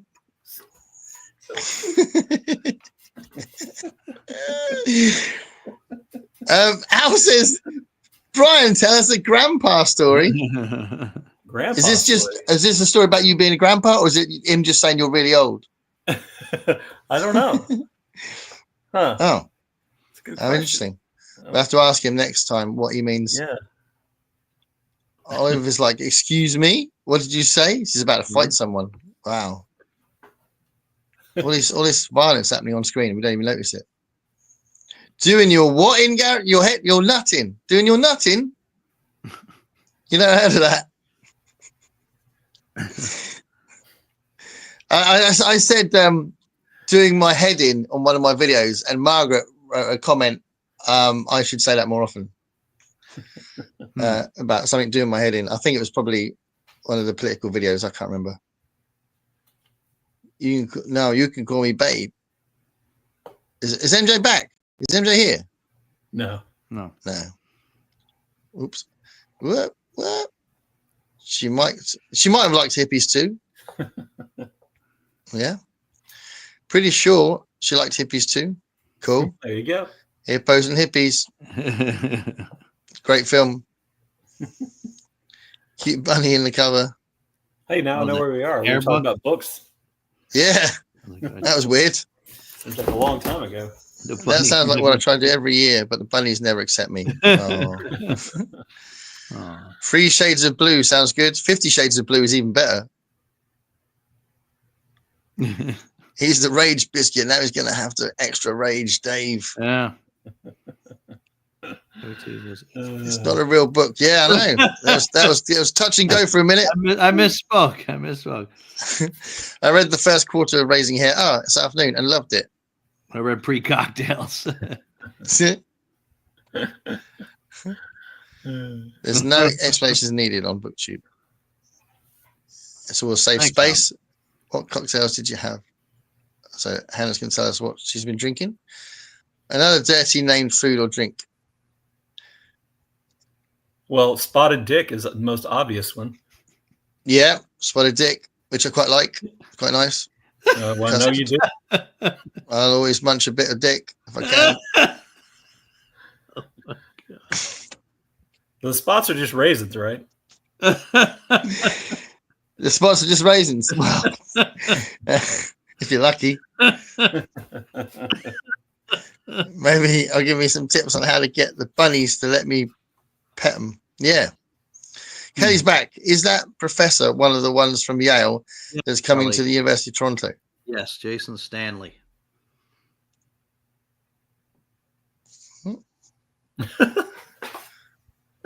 Oh, we go. Cat's looking into moving country. Jesus. He's not going to be there forever. Don't move countries. He'll be gone in 2 years, right? I'm going to say it, 2 years. What do you reckon, Brian? What's that? How long do you think Trump will be there? Oh, at least 4. Yeah, you think he'll be there 4 years? Yeah, he comes from, his family lives a long time. So genetically, he's probably going to make. You think he's going to be alive for 4 years? Okay. Oh, is that what you meant, Gareth? You think? No, that's not what I meant. I thought he'd be in power for 2 years. I thought something's going to happen in between. Oh, but God. No, there's nothing that's going to get him out other than death. That's. I mean, he's not kidding.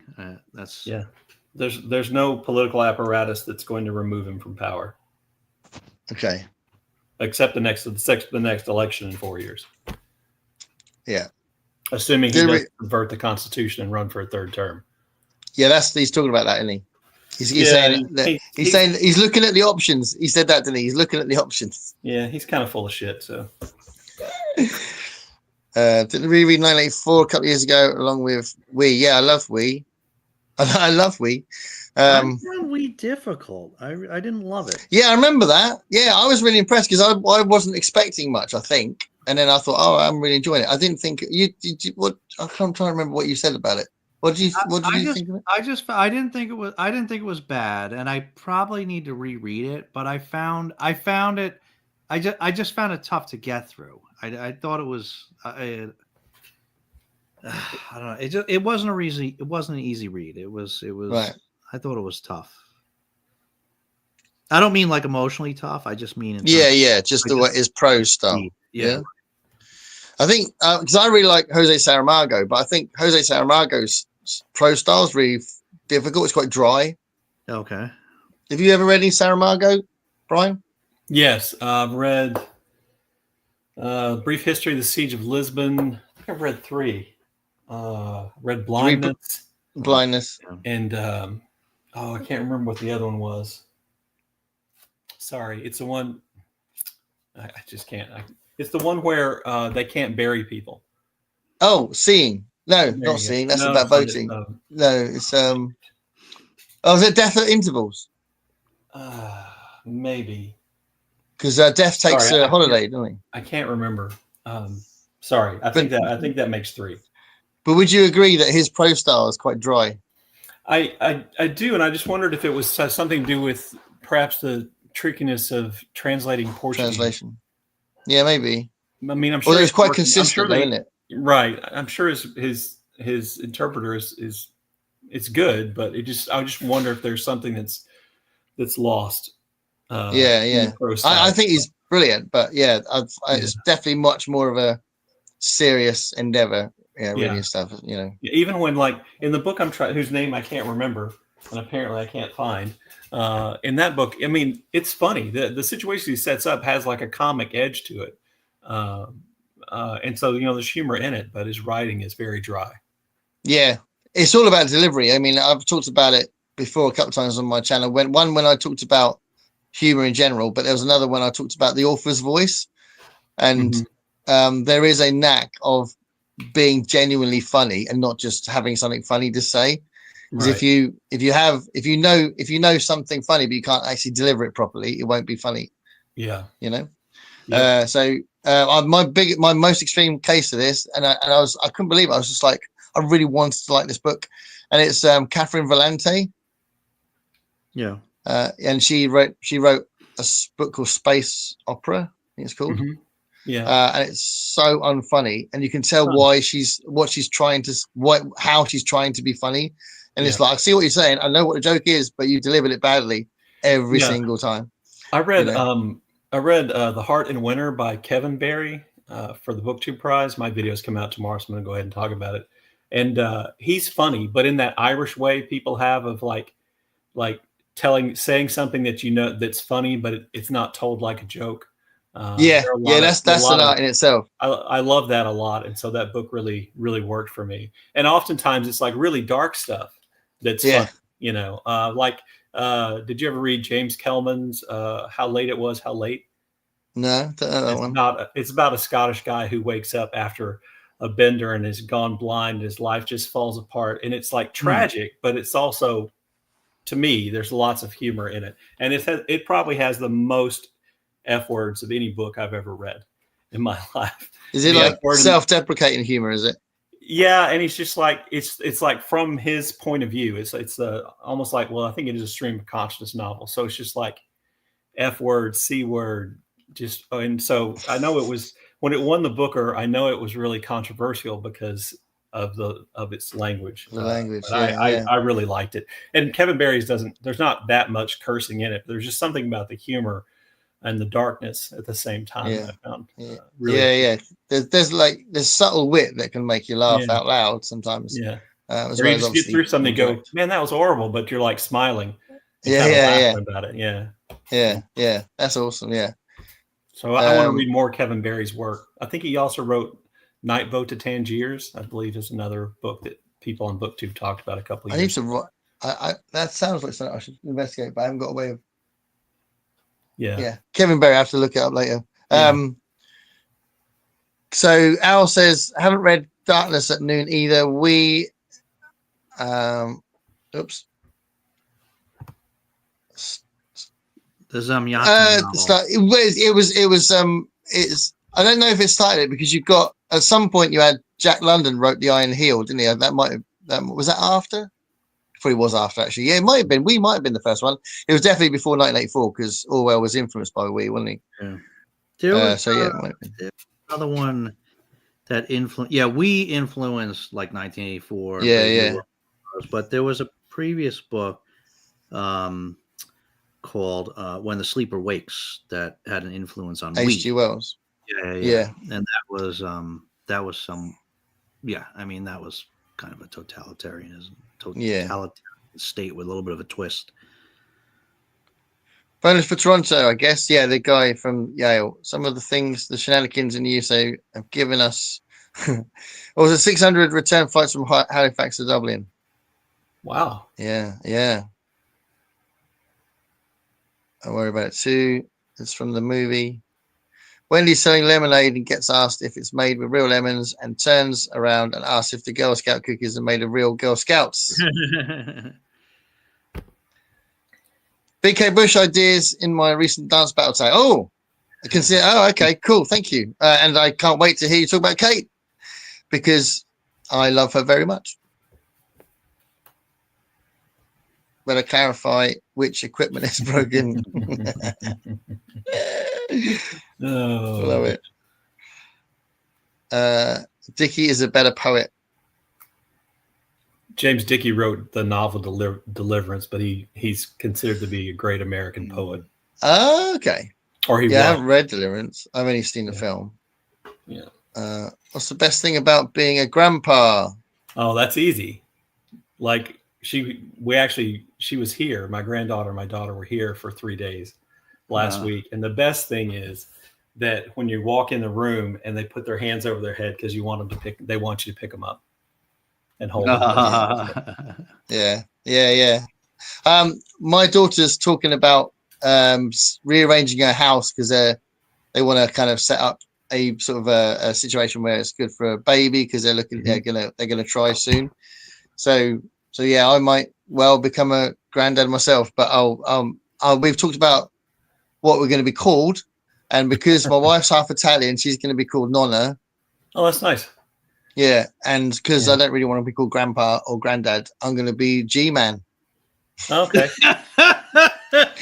Which is what my students call me anyway. So I'll just be called G-Man, like because I get called it anyway. So yeah, G for Grandpa or Gareth. Yeah, I'm Gramps. You're Gramps. Oh, that's lovely. Yeah. I'm gonna let her decide what she wants to call me. I don't really care. Yeah, absolutely. But to me, I don't know if this is something you'd relate to, and obviously you're actually in the situation. I'm not there yet, but I do miss my kids when they were that young. So it's another chance to kind of like get that lovely experience when they're at that really nice age when the world's an innocent place and they're funny and they surprise you and all that. Literally without any of the responsibility. Right. Yeah. So if she's here with us and her mom or dad isn't here, then of course we're primarily responsible for her safety and everything like that. But otherwise, if something goes wrong, just like, hey, the kid's crying. Come on, Mom, get in there. my daughter lives down the road now. She moved from like a 20-minute walk away to a 2-minute walk away. She literally is like down the end of the road. Yeah, so I think we will see them a lot. We're hoping to move up to where my daughter lives this year. So we'll be hopefully just 20 or 30 minutes away because right now we're about 3.5 hours away. Yeah. Oh, it's awesome. That's so cool. Hannah says, how have I never discovered drinking? Sorry, I can't even get it up. Yeah, I can't get it up. Drinking and live stream. Hey, oh, that's it writes himself. Hannah's kept the cocktail party going. All right. Still struggling to get it up. I love how nervous you sound asking if they're raisins. Al says, "Gotta get going." Oh, Al, thanks for popping in. If you see cool. playing some guitar downstairs in the art studio tonight, nice. ZZ Top. I played my students ZZ Top earlier because I wanted them to do a particular rhythm for an idea that I wanted them to run with, and I knew that a really good example was a song which is a really funny song called "Arrested for Driving While Blind." Do you know that song, "Arrested for Driving While Blind"? I don't know that one. No. It's off Tehaz, which is their Texas album. It's really good. So yeah, they kind of went with that. Have fun, Alan. Whoa. I'm hoping McDonald's does its job quickly, though I'm wondering about the idiots below him too. I think we missed our chance when he had COVID. Yeah. G-Man. I must have, I have caught up, haven't I? G-Man. Pretty much, yeah. Pretty much. Ginger, a nice bologna on steroids. I have to get him to go to visit Putin again. Yeah. I'm ready for that. That's your problem. Cool. Hannah's sounds like she's going. So thank you, Hannah. Yeah. Bye, Hannah. Bye, cuz. G-Man is great, Brian. I have a great niece who's 5 and always runs at me with her arms out for a hug. Awesome. Oh, makes me feel so good. Yeah. It's priceless, isn't it? It is. Well, is that the last comment? Yeah, you're all caught up, man. Jesus. Amazing. So just in case it sparks a conversation, is anybody still I was going to say more about what I'm reading now. So I'm obviously reading Service Model because I was telling you about it. But I'm floating about with these. So these are 2 short story books. So I'm going through Sayaka Murata's Life Ceremony. Mm-hmm. Okay. So have you read Convenience Store Woman, Brian? I have, but that's it. The rest of her books sound a little too disturbing for my taste. So. She's crazy. Yeah. She's batshit crazy. It's Convenience Store Woman. It's quite normal, but some of these stories, like, all right. But yeah, different, and I quite like how she kind of writes like with a kind of a childlike prose, but there's a good brain behind it. So I know that it's not because, it's not simplistic. But yeah, so I'm reading that and I'm finishing the second source book, which is another reread. So I'm going through all of those. So classic fantasy. That hugely influenced D&D, the Swords books. So there we are. What about did you say what you were reading now, Brian? I can't remember. That was the rabbit book. Yeah, that's right. What about you, Dave? Yeah, I said mine. Oh, okay. I'm kind of floating about because I had that period where I was like not reading properly. So that's where I went to short stories, and then Tchaikovsky's really good. So because he's always really good, isn't he? Were you reading books from back to front? Do I like reading books back to front? No, you said you weren't reading properly. I said, were you trying to read them from back to front? Yeah, I was reading with my eyes shut. He's reading like manga. Yeah. I realized I was trying to read through my legs. I was like, wrong part of the body. Yeah, well, depends on your pointer, I suppose, whether or not you can keep up. But I'm a very simple. I'm only English. We're not very clever, are we, over here? So.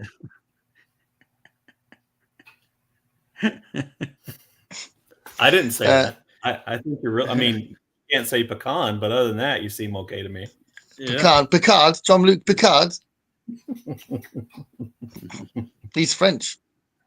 Picard's French. And obviously, he's not really French. Constance says, Brian, I have a great... Oh, no, we got there. We did that already. See ya.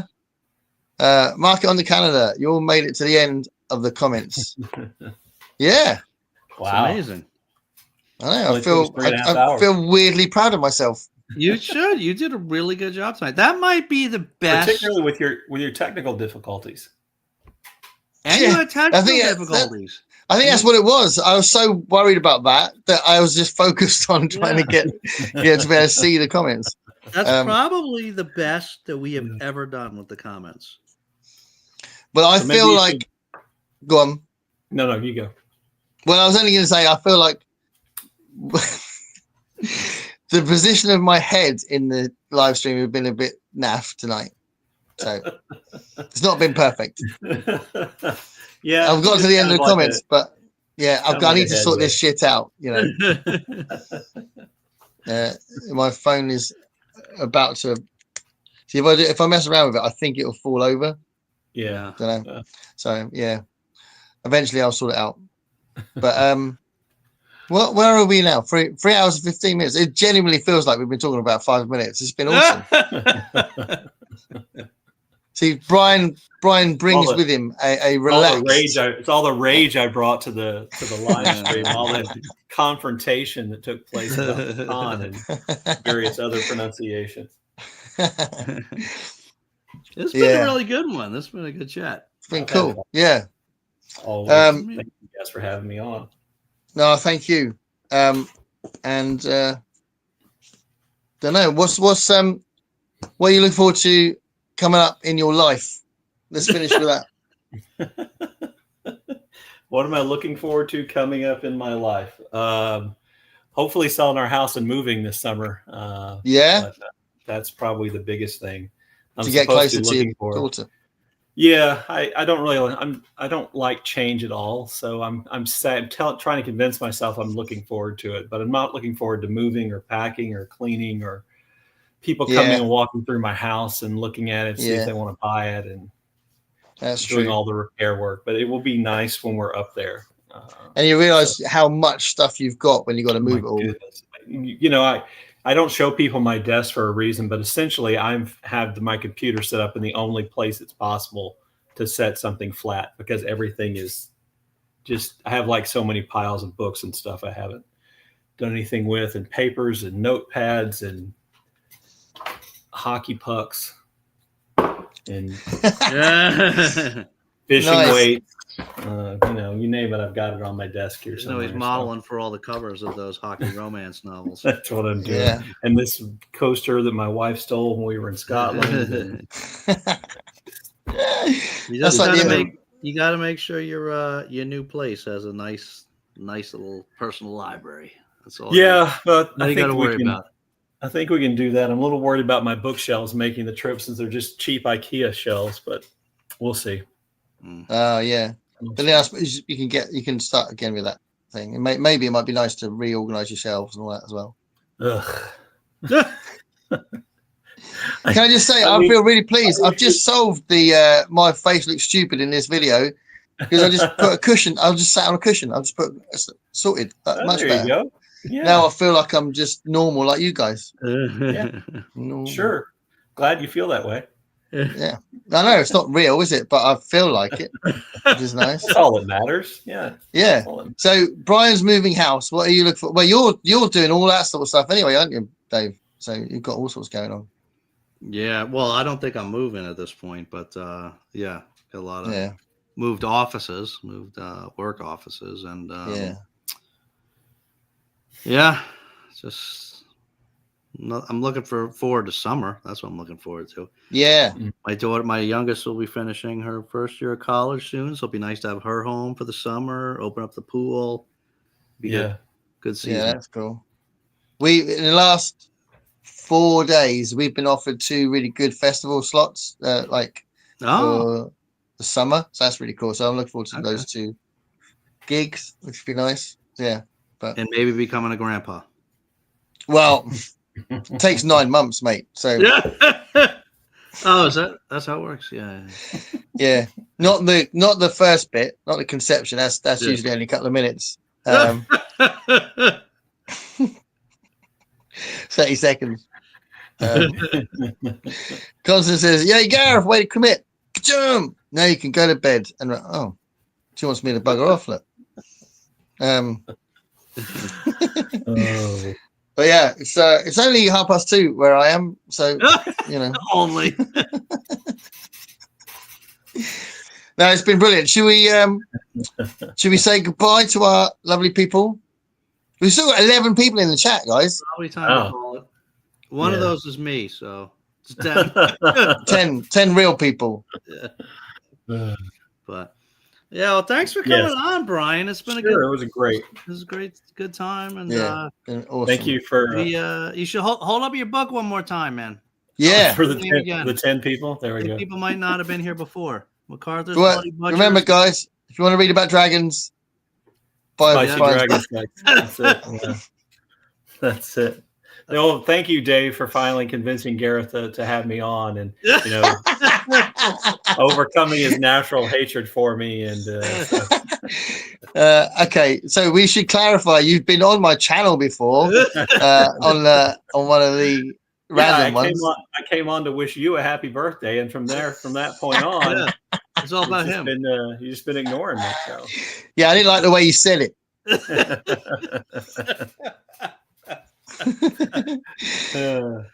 Said it with a funny accent.